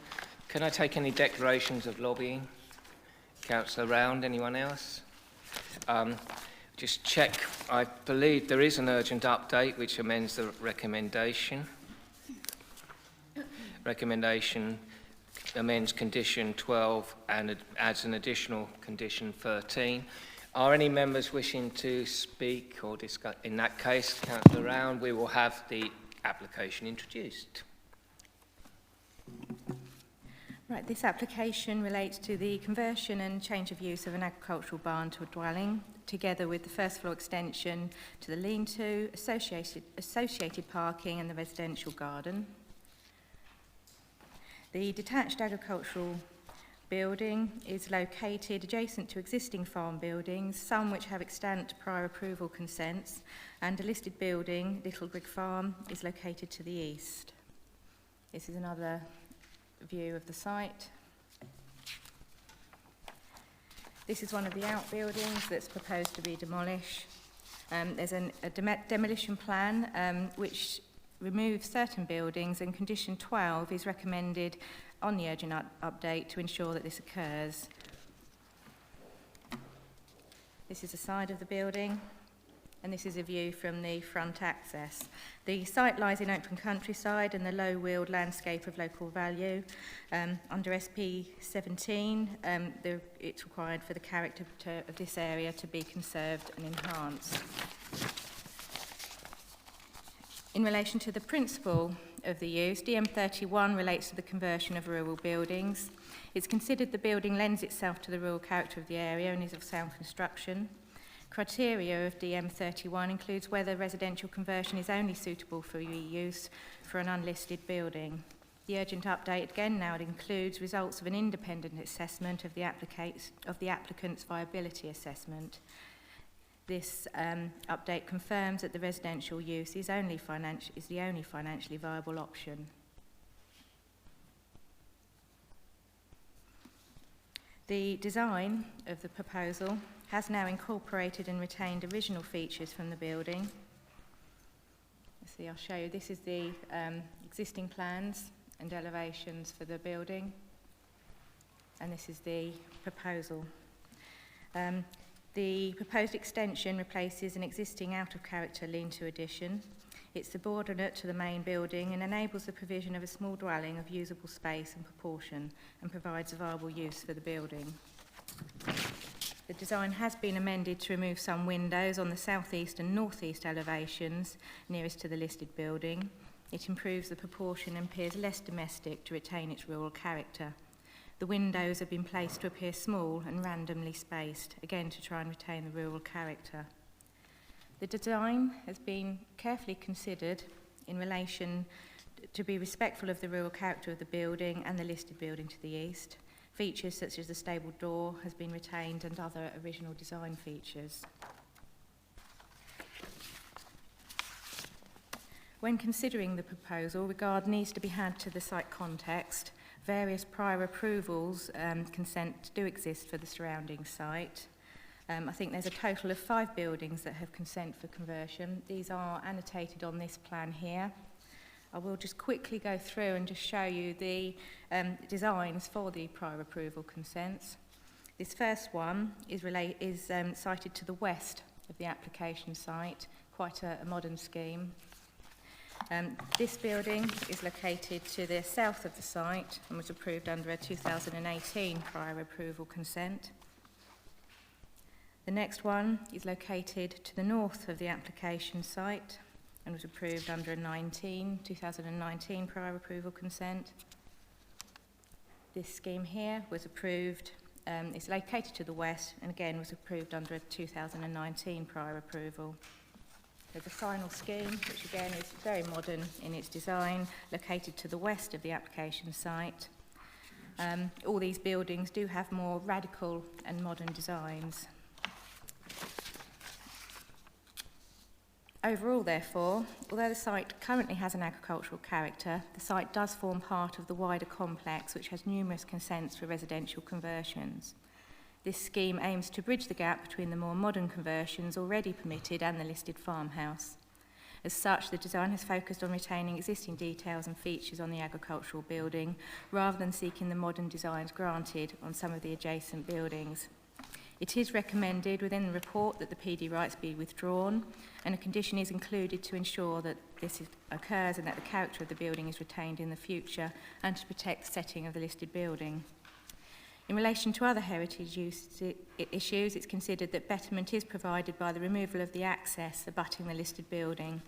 This is being replaced with an amenity area which accords with policy DM4.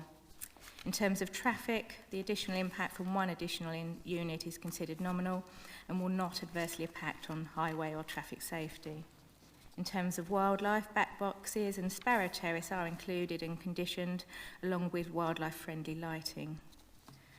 Overall, it's concluded that permission should be granted subject to 13 conditions as set out in the officer's report and the urgent update. This is to include condition 12 related to demolition of buildings, and condition 13, which provides for amended approved plans condition. Thank you. Thank you very much. Now I'm turning to Councillor Round, and I hope this will be worth the wait. No, in principle, I don't have any objection or any complaint about the principle of development. This has been a redundant farm, redundant buildings for many years. It's in itself, it's a bit of an ugly site anyway. But having said that, in the context of all the buildings around it, everything around there is Tudor beamed. Everything around there is effectively what we in the Weald call a den or a hearst. This is the corner of the S-bends of Grigg Farm, where nearly all the buildings of the original large Grigg Farm have been converted very nicely, with lots of beams and lots of woodwork being exposed. So it looks like a proper little development in what we know as a den, where there are old farm buildings. Immediately adjacent to it, there's actually another building which is, in fact, if I stand to be corrected, but I believe it's actually listed, or subject to certain amounts of conservation restrictions. But what I was hoping for when this scheme originally was mooted, and it's been around a while, what I was hoping for is we were going to finish up with something that was quite environmentally innovative, not just a conversion of a chicken barn and a scout hut, quite frankly. You know, that's because basically that's all we've got here, ultimately, and another mock house. In my opinion, it's not up to what I would require as the right design spec, but I can't see me getting in the way of a decision tonight. What I did hope, and I had made it clear, admittedly it was a few years ago, but when this scheme was originally mooted, I had asked, and I would like officers to note this, I did ask that can I be involved in the consultations for this? And I would like to have been involved because I was actually truly at that time actually excited by the project. I was actually excited by the development. But it doesn't seem to be what I was getting aspirational about. It's certainly far from it. Besides which, is going to apparently knock down a couple of outbuildings which are quite lovely and treasured and part of the whole area. So, as far as this is concerned, in principle, I'm not objecting to it, but I just wished that I could have been consulted a lot more and a lot sooner. And maybe the next time, because it is a rural area, we can have some landscaping, please, because there's absolutely no landscaping proposals in this, and that would be rather nice. Would be suited. Would be appropriate if we had some landscaping. I'll leave it there. Were you proposing an additional landscaping condition or not? I wasn't quite sure what you were there. Well, since this is only part of a bigger scheme, ultimately, there's a lot more to be said, but I would like to have at least a few more trees in the area. I think that's sort of a yes. We'll come back to that in a minute after Councillor Mumford. I haven't been as intimately connected with this building as what Councillor Round has, so probably I would know this. It's just my bit on weatherboarding. Is that weatherboarding or hanging tile that I'm seeing? And if it's weatherboarding, please don't tell me it's the white plastic stuff.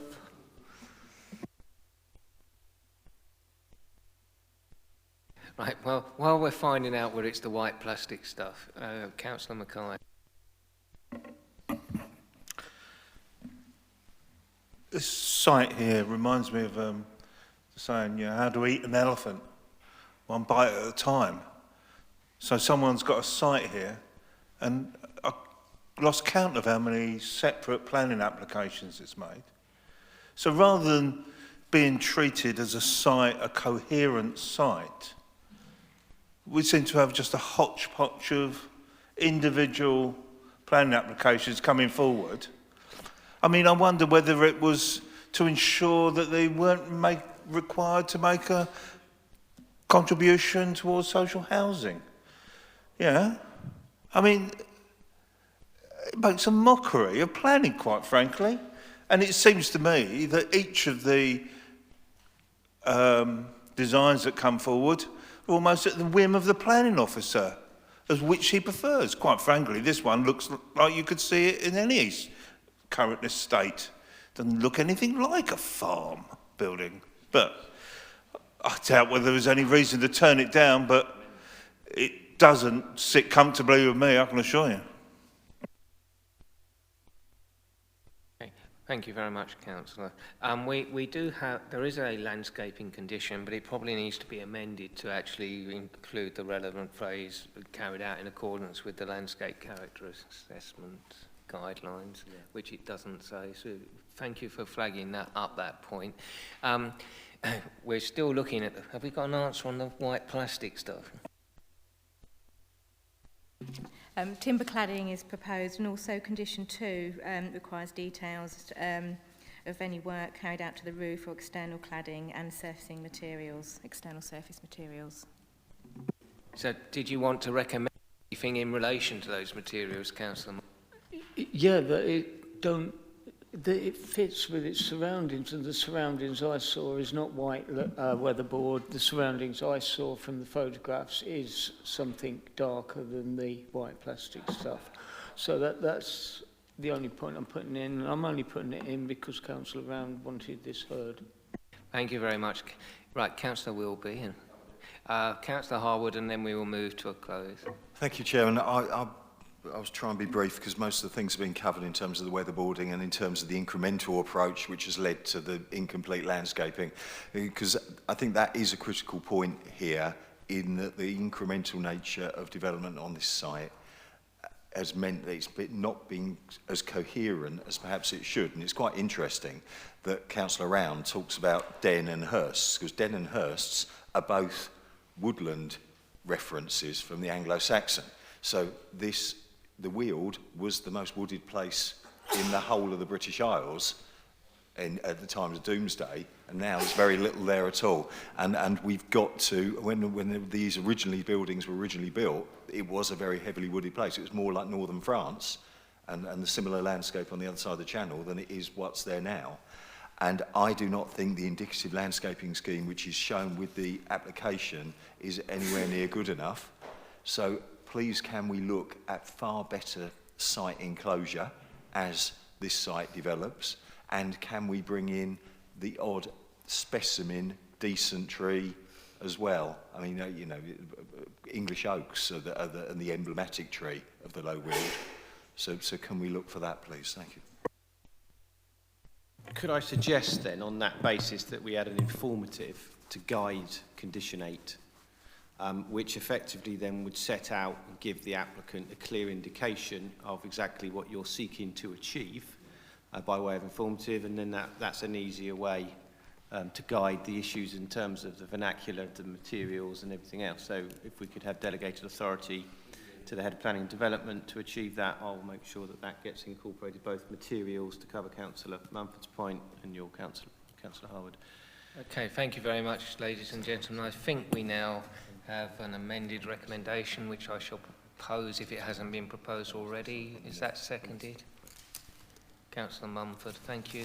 All those in favour of the amended recommendation? Those against? Abstentions? Thank you, Councillor Round. Right, we now move on to item 14, page 19. We're at Whiteacres, Marden Road, Staplehurst.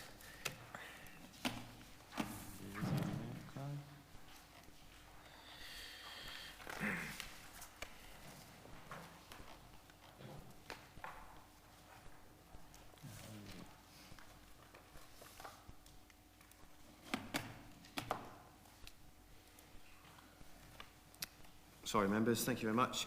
This is an application for the siting of 2 additional mobile units with associated access and landscaping works. A couple of things just to draw to members' attention. Urgent update sheets that you can see that address a number of matters within the report. I won't go through them because I suspect members have already read those. There is just sort of one matter of correction I'd like to add.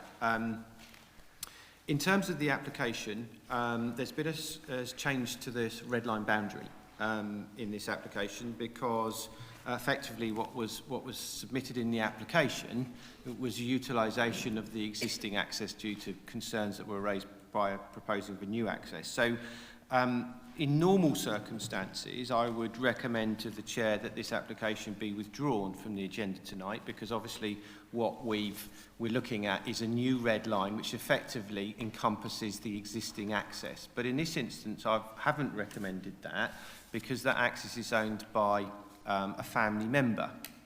And what the agent has done is submitted today a new red line and a new certificate B, which in effect means that there needs to be the publicity carried out for 21 days. So in this instance, because it's a kind of family member that owns that access, I'm not envisaging issues to come forward. They may do, but I don't envisage them.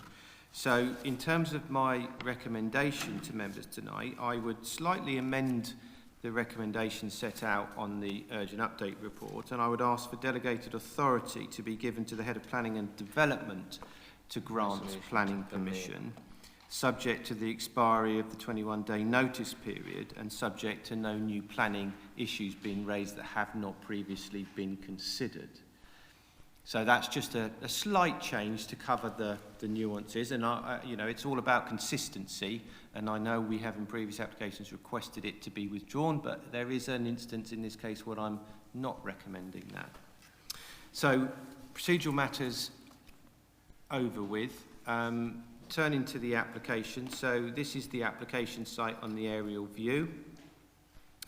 This is that access that I was talking about, and obviously in your papers you've got a new red line which includes that access, and so effectively that would be this access up here, and then effectively what you'd have is the 2 additional static caravans positioned in this location here.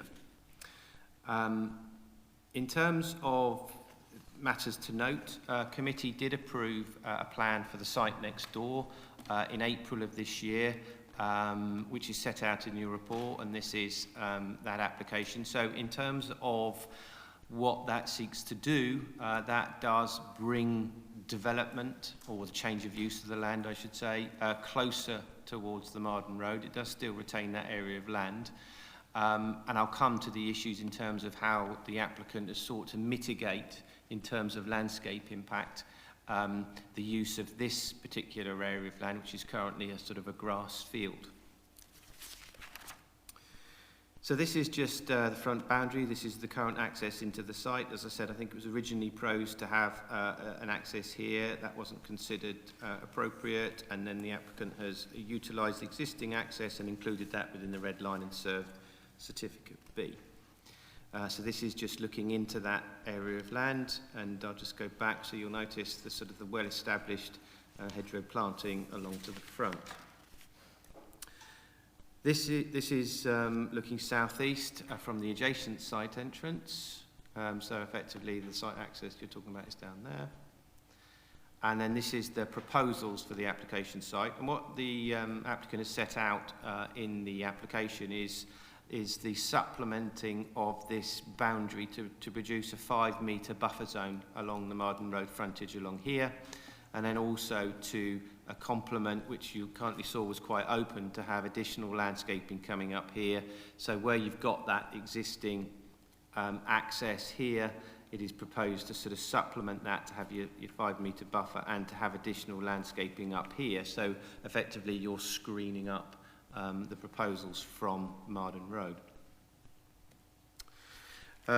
So in terms of the details of the report, in terms of the assessment of the application, in terms of G&T status, the report sets out the G&T status at paragraph 6, 10, 16.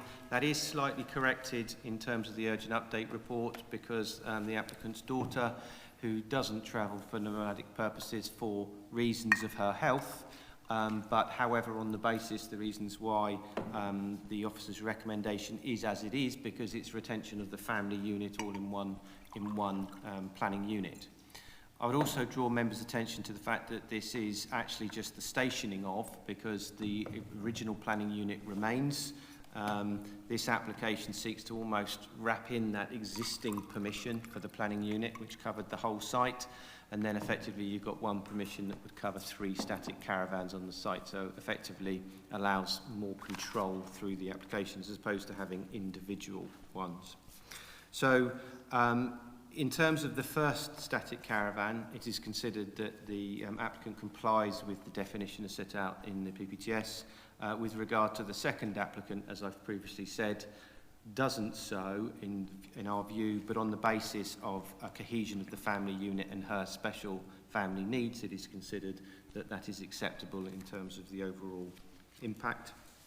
In terms of the suitability of the location, it's set out in the report that, as I said, it's already got planning permission for a G&T site. In terms of the impact on the character and the setting of the landscape, as I said, those caravans, there is still a distance approximately between up to 20 metres, between 17 and 20 metres for the positioning of these caravans. plus with supplemented landscaping, the 5-metre buffer and the additional landscape along this boundary, it is considered that the screening of the site by this application will improve the landscape setting.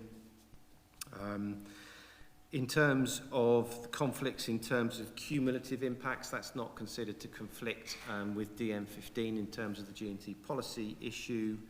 The application is acceptable in all other matters, and in terms of the weight that's given to the public sector equality duty, that weighs in favour of the applicant in this instance, and then balancing all those matters into consideration, the application is recommended for approval.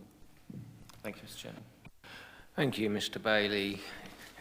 Councillor Reardon, Stapleworth Parish Council, you've been very patient. Thank you. If you'd like to come forward.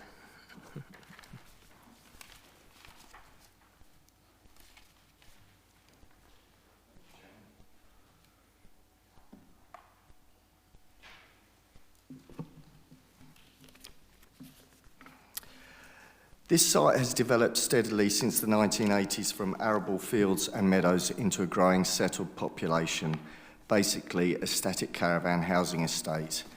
It's currently fairly nicely well kept and has a good field area and hedges softening the impact to the surrounding area. It does seem, however, the time to draw the line at further development as it has become overdeveloped.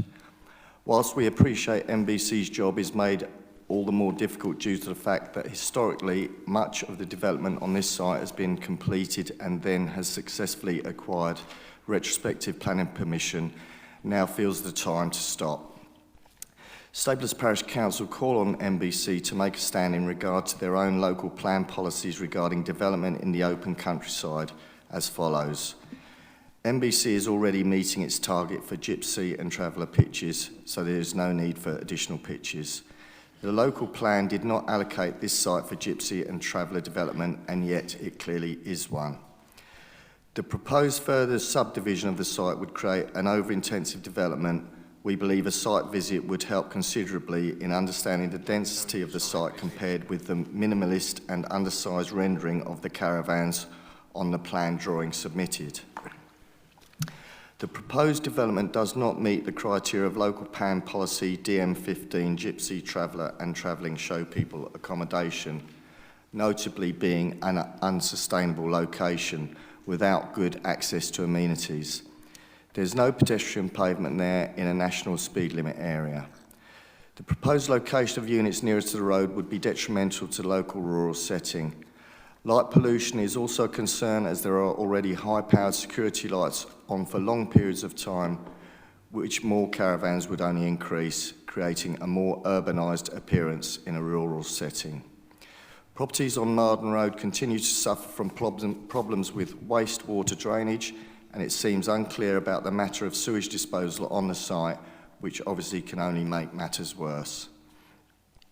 Stapleworth Parish Council used this opportunity to appeal on behalf of the gypsy and traveller community for Maidstone Borough Council to have a coordinated planned approach to allocating suitable land, allowing for an even spread of sites throughout the borough to enable all communities to coexist and thrive, instead of overdeveloping unsuitable sites to the detriment of those living on the site and the existing residents. Stapleworth Parish Council request to refuse this application, showing that the Borough Council cares about communities as a whole and protects and maintains the rural areas. Thank you. Mr. Collins for the applicant, please. And again, you've been very patient too.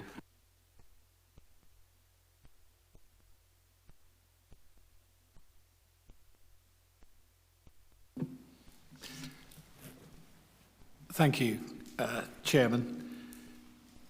Firstly, just to say, I do understand some of the comments that the parish councillor has raised, and I think, it was a very measured commentary.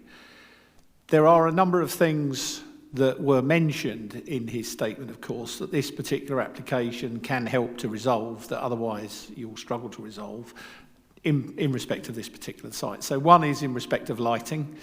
And your officers have suggested a condition to cover the whole site. And I actually think that that is a good idea. I must admit, I haven't seen these particular security lights, and if they are on this client's land, then the council can quite rightly try to control that through this application.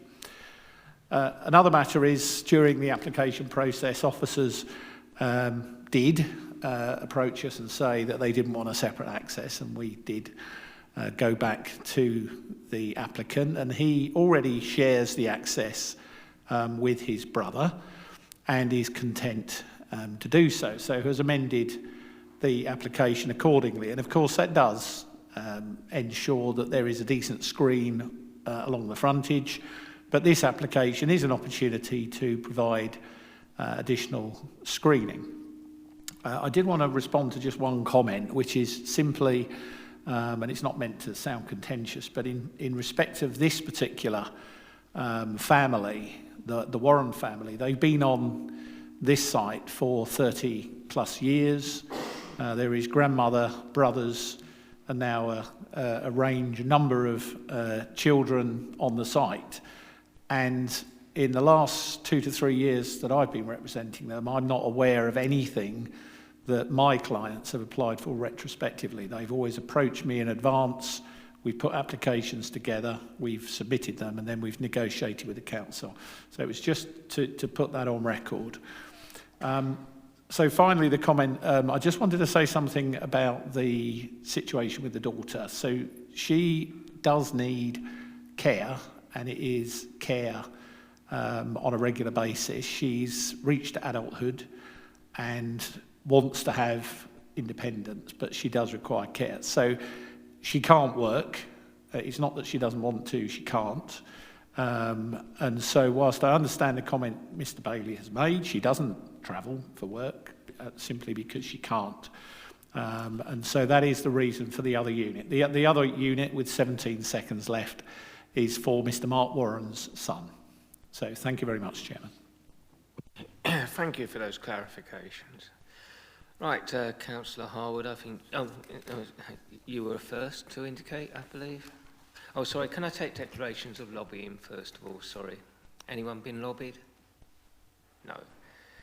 And, of course, Mr. Bailey already referred to the existence of the urgent update. Councillor Harwood, sorry to keep you waiting. Yeah, no problem. We've seen some real, frankly, horror story sites lately, mostly in the Headcorn area, it's got to be said, Headcorn and Oakham, but I'm saying nothing. This is a totally different kettle of fish. It is a well-appointed, looked-after site. It's not got lots of hard standing. It is much better. I always think when I am travelling on Marden Road, though, the concern is that from the existing track access, you do see into the site. So I think that the landscaping proposal that is part and parcel of this application, I think it's condition 7, I think is really very important. So therefore, my only real comment relate to that. I think that the regularising the lighting across the whole site is good, and I think that's planning gain really from this. I do not see this as a real site expansion in its truest sense. I think this is an organic change within that settlement, within that group that we can just about live with. However, on the landscaping front, condition 7 proposed by the officers, it has the kind of standard housing estate 5-year renewal stipulation. I actually think that it's so important that we do get landscaping especially by the side of the access track, and to bolster the hedge on the front, that we need to do it slightly differently. And there's 2 approaches, and I'm actually glad that we've got the landscape officer here, because I think the 2 options that are open to us is we either go for a 10-year rather than a 5-year, because of the sensitivity of the site, or we stick with the 5-year, but we go for a tree preservation order on the new landscaping, as we've done on a few other sites where we've seen the landscaping to be quite fundamental to making the scheme acceptable. So I would like some kind of advice on the route to go on that.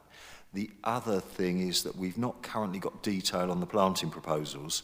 The Marden Road it has a very special tree which characterises it, which is the wild service tree. And I suggest that in amongst the hawthorn and the other things, we should have a few wild service trees, so that we actually have hedgerow trees, if you like, but make them wild service. And I think that will start to rebuild that wilderness landscape that we've mentioned several times tonight. So really, I'd like an answer to the question as to what we do to toughen up Condition 7, and then a small change in detail. Well, Mr. Gallivan, did you wish to? Yeah, the two proposals are either to increase the 5 years to 10 years or to stick with 5 years and seek to TPO the trees. Now, the latter I'm less comfortable with because the details haven't been proposed yet, so we don't know what the trees are that I'd like to go in there. If it ends up being a hedgerow, in effect, that's been permitted via condition, we would not be able to make a tree preservation order on that because the legislation doesn't allow us to TPO hedges. So I would prefer personally the 10-year extension.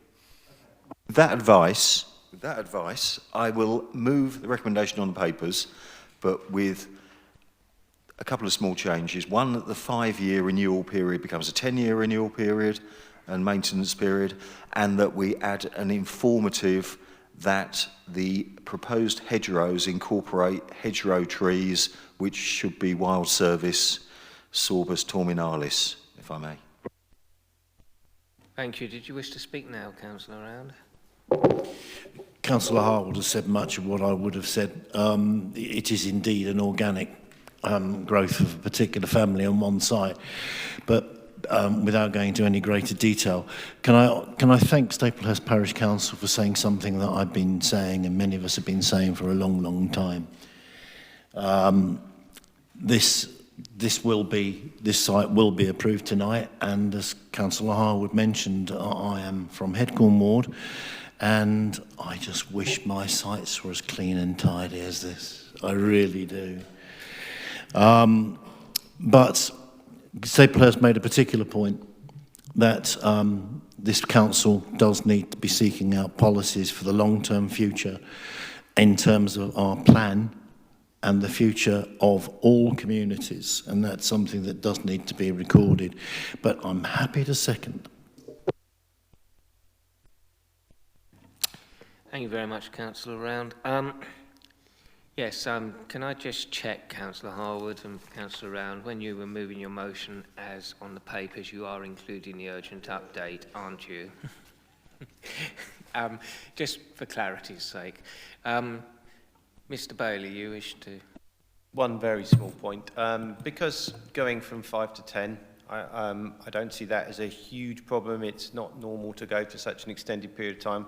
What I would suggest is you strengthen the reason as why you think 10 as opposed to 5 is required in this instant, just in case the applicant has a right. I'm not saying they will do, they have a right to appeal anything, and we need the reason as to why it might be a special reason, as you said, about the visibility into the site, and that's why it's required to have that. So we're balancing the intensification of the use on the site and all of the everything that goes with more mobile homes in terms of additional cars, lighting and everything. The way that we're undertaking that balancing act is to strengthen landscaping, particularly adjacent to the access track where visibility from the public highway is greatest. Okay?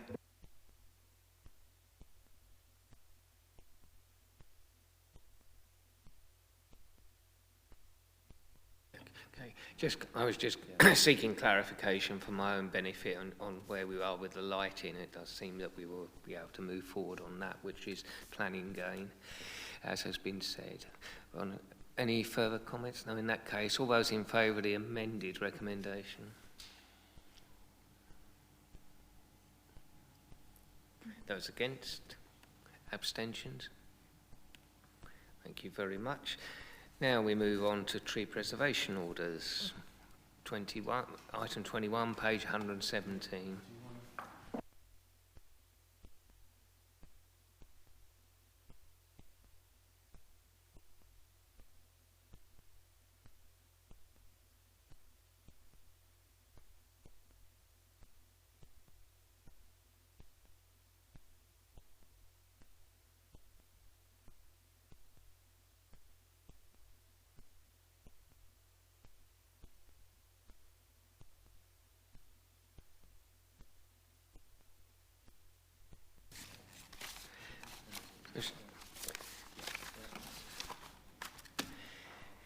Okay, thank you very much, Mr Galloway. 6 Cale Hill Close, Maidstone. Thank you, Chairman. 6 Cale Hill Close is the first of 2 applications tonight, which are applications for works to protected trees that have been made by Maidstone Borough Council's Parks team, and that's the reason that they're here for your consideration tonight. The tree at 6 Cale Hill Close is actually on Maidstone Borough Council land immediately adjacent to 6 Cale Hill Close's garden, between that and the Sittingbourne Road. The proposal is to carry out crown lifting of a lime tree to a height of 5 metres above ground level. The tree is currently about 15 metres high and is a semi-mature specimen in good health and condition. The works are considered appropriate management and the officer recommendation is therefore for approval. Thank you very much. Is this in your ward, Tony? No, it's an East Ward, but it's nearby. Case, anyone wish to speak? No, in that case, did wish to speak. Yeah. Thank you, Chairman. This tree, I mean, it's one of the trees which screen the very busy Sittingbourne Road from the Vinters Park housing estate. So therefore, the way that those small leaf limes have grown has essentially been in a very natural way, in the way a lime should. So essentially that you've got almost kind of drooping branches going right down to the ground. So essentially you've got a mound of foliage and flower when in the summer when it's flowering. If we're making it more of a lollipop tree, it needs to be taken into account that we are losing some of the screening impact from the very busy highway, both in terms of noise, air quality and visually. So this is not without a cost. I am aware that some of the residents who live closest to the landscape strip are kind of requesting certain works, and then people who are a little bit further away are saying we'll keep the strip as robust as you possibly can. I mean, are we absolutely satisfied that in aesthetic terms this is acceptable? Because this is not just about, frankly, number 6 Cahill. It's also about the fact that this is a gateway to the town, an A road gateway into the town. It is quite a dominant tree as you approach the town centre, and I just want to be convinced that we're doing this right. Because the only reason I say that is roughly opposite, a bit further down Sittingbourne Road, Kent County Council have crown lifted 2 lime trees recently, and those lime trees were beautiful, and now they are much less beautiful, and the feedback from the residents is exactly the same. So I just want to be, I'm not going to die in a ditch over this, but I actually think that that's a large, attractive tree. It's still a growing tree. It's still got a long way to go. It's still quite young, but it looks very, very nice. And the fact that it's never, ever had a single limb cut off it in the, I don't know, I suppose it can only be, they only widened the road 30 years ago. It's probably only been in place there 30 odd years. I don't know, it'd be a shame to damage it if we don't need to. Yes, I completely take your point. The tree is kind of buried in the back of, when viewed from the Sittingbourne Road, a group of other trees. So visually, from public viewpoints, the works will have very little impact. But I do take your point in the long term that is a youngish tree, sort of semi-mature, is far from mature size. And the other trees around it are likely to be lost, and that is going to be the ongoing tree cover. So looking decades into the future, those works will be more visible. The tree currently overhangs the fence of 6 Cale Hill Close, which is approximately 6 foot high, so almost 2 metres high, and lower branches are sitting on that fence at the moment. That's obviously something that needs to be dealt with before it causes damage. But members may feel that 5 metres is excessive in addressing that.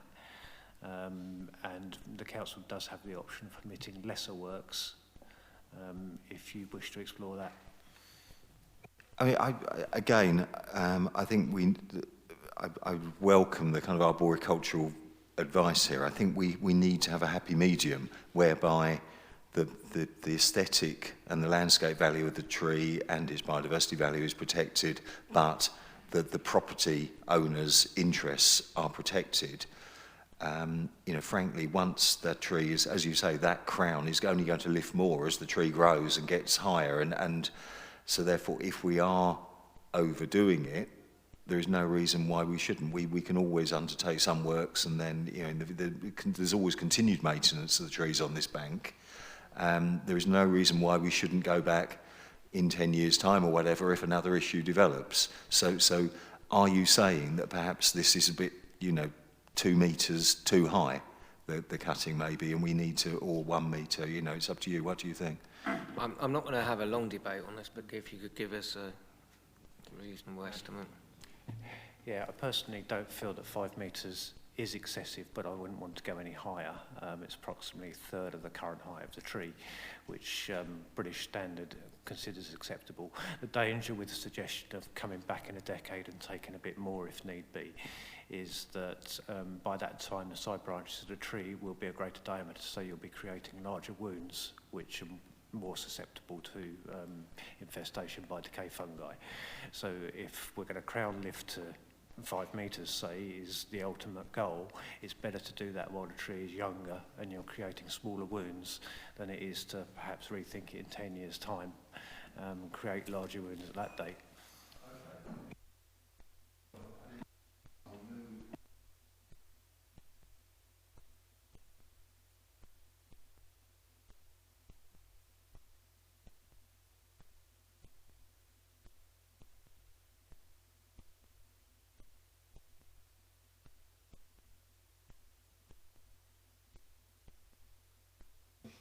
Did anyone else wish to speak?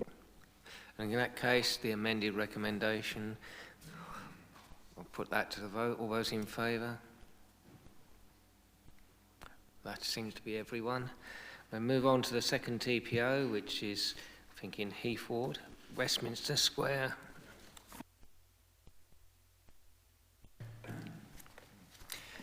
Okay, the second one is an application to carry out works to 2 trees that are located on a footpath that runs between Westminster Square and Freshland Road. The first tree is a semi-mature oak, which is adjacent to the side of number 8 Westminster Square. Its side branches are currently almost touching the side of the house, 8 Westminster Square, and the proposal is essentially to reduce the crown in such a way that it will create a clearance of approximately 1.5 metres from the side of that house, but to shape the crown all the way round to also address issues of overhang and shading to the garden to the rear. Those works are a relatively minor reduction, only likely to result in small wounds, and are not considered to be harmful to the long-term health of the tree if carried out to a good standard. The second tree is a beech, which is actually 2 beech trees that appear as one growing together to the side of the property on Freshland Road. Similar works proposal to reduce the crown of the tree to reduce the conflict with the adjacent properties. Again, in terms of the overall size of the tree, the works are considered relatively minor, and we're therefore raising no objection on arboricultural grounds to that. So the recommendation, subject to a standard works condition to ensure that the works are carried out to a good standard, is to approve. Thank you. Thank you very much. Does either Councillor Kimantz or Councillor Vizard have any comment on this one? Councillor Kimantz?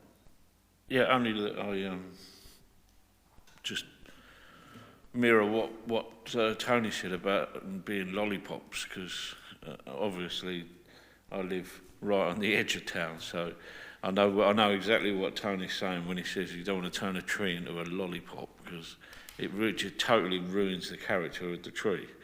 So as long as it's done so that it's not just a big long lollipop, then you know That's the main problem that you have when you do take the top of a tree and cut the sides out.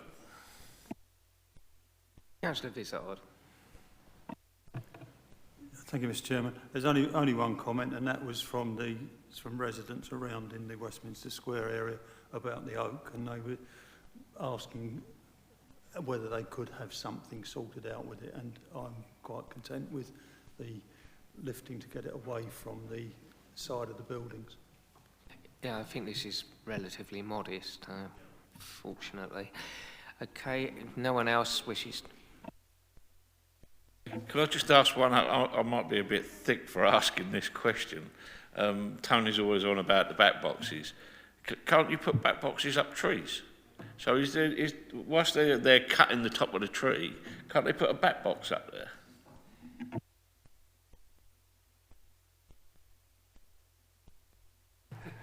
Well, of course you can, but I don't think it's reasonable for the council to require it in response to this application.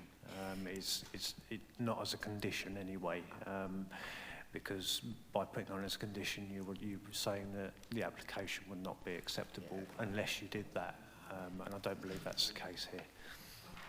I take your point. So it's something we could have looked at on the application that was actually on our land earlier, though, wasn't it? Because we actually own that tree. But anyway, Councillor Harwood. I think it's an interesting philosophical point, because if you're reducing the size of the crown of the tree, you're reducing the amount of habitat. And if you actually take, you know, the amount of surface area of all of those branches and all those leaves, and the cover, there's probably less cover. So if you've got a tree roosting bat like a pipistrelle or something, there is, yeah, I almost wonder whether it is compensatory, and whether in future we could perhaps, maybe this isn't the one to do it on, but actually think about that. So, you know, we were quite cutting edge in terms of built development. Perhaps we ought to be thinking about this in terms of tree surgery works and so on, as compensation for the habitat. Because one of the reasons I say that, I mean, last night I was watching a couple of nocturnal bats in your ward, Councillor English, in the Riverland Local Nature Reserve, and they are using a box on a big ash tree in there, and as I say, to put that up, it took really tall ladders and a lot of work. And if you're already up there, you might as well introduce them. Well, we're always looking at interesting subjects. We're always looking at interesting subjects to discuss at our periodic group spokespersons meeting. I'm sure we can add this to the next agenda to see whether we can take that discussion forward. But no, seriously, it is something we perhaps consider, but not on the hoof or on the wing, perhaps. So those in favour of the recommendation, please indicate. That is everyone. Thank you very much. Now we turn to the last item, which is the appeal decisions list on page 125, continuing to 126, which is a slightly mixed picture, but no great surprises, I suppose. Any comments or questions? Mr. Bailey, anything you want to draw our attention to? No, members. I won't say anything. I think it's best I leave it. You were nobly refraining from gloating. No, I certainly was not. Well, I did observe at the time that this was a little risky. At least, well, put it this way, at least members sensibly took my advice to remove some of the more outre reasons that could have been used for refusal. So, in the end, no great harm done. But on that point, I would add, in terms of the request for costs, which was successfully defended on the basis that the inspector said members are perfectly entitled to reach a different conclusion to their officers as long as they articulate their reasons, which they did, and that meant that we didn't get a cost ground on that. So in terms of, whilst the recommendation was lost, in terms of substantiating the reasons, there wasn't a cost award on it. So there's a positive on that side. Well, I think that is an important point, because the committee did deliberate at length on this application. The inspector didn't agree with our decision, but they did sort of endorse the process that we had gone through as a committee, and that is an important lesson to take to heart, that even when we lose, provided we have had strong reasons and evidence those reasons, that is simply a lost decision rather than a case of us being held accountable for a bad decision poorly made, which is significantly different. Endorse the basis of saying, you know, I think there's a healthy kind of relationship in the room between officers and members, in the sense that we feel, or I feel at least, and the officers feel, we can challenge members on the basis of coming up with grounds, or if they're not reasonable, or if they're not. And I think that ends up coming up with a better quality decision at the end, at least that's defendable, and you don't get the cost award. So I think it works on that basis. Thank you, members and officers, and our special guest, legal advisor, for Councillor Mumford, yes? Yeah, just one last quick point. When we do TPOs again, can we have the pictures up with the TPOs? Because if you put them up afterwards, you don't get the attention of Councillor Harwood, who didn't hear anything about that item. He was looking at his trees. So can we have some pictures of trees next time? It's a very good point. It's a very good point and well made. Thank you, everyone, for your input on what, in some ways, was a difficult meeting. Yes.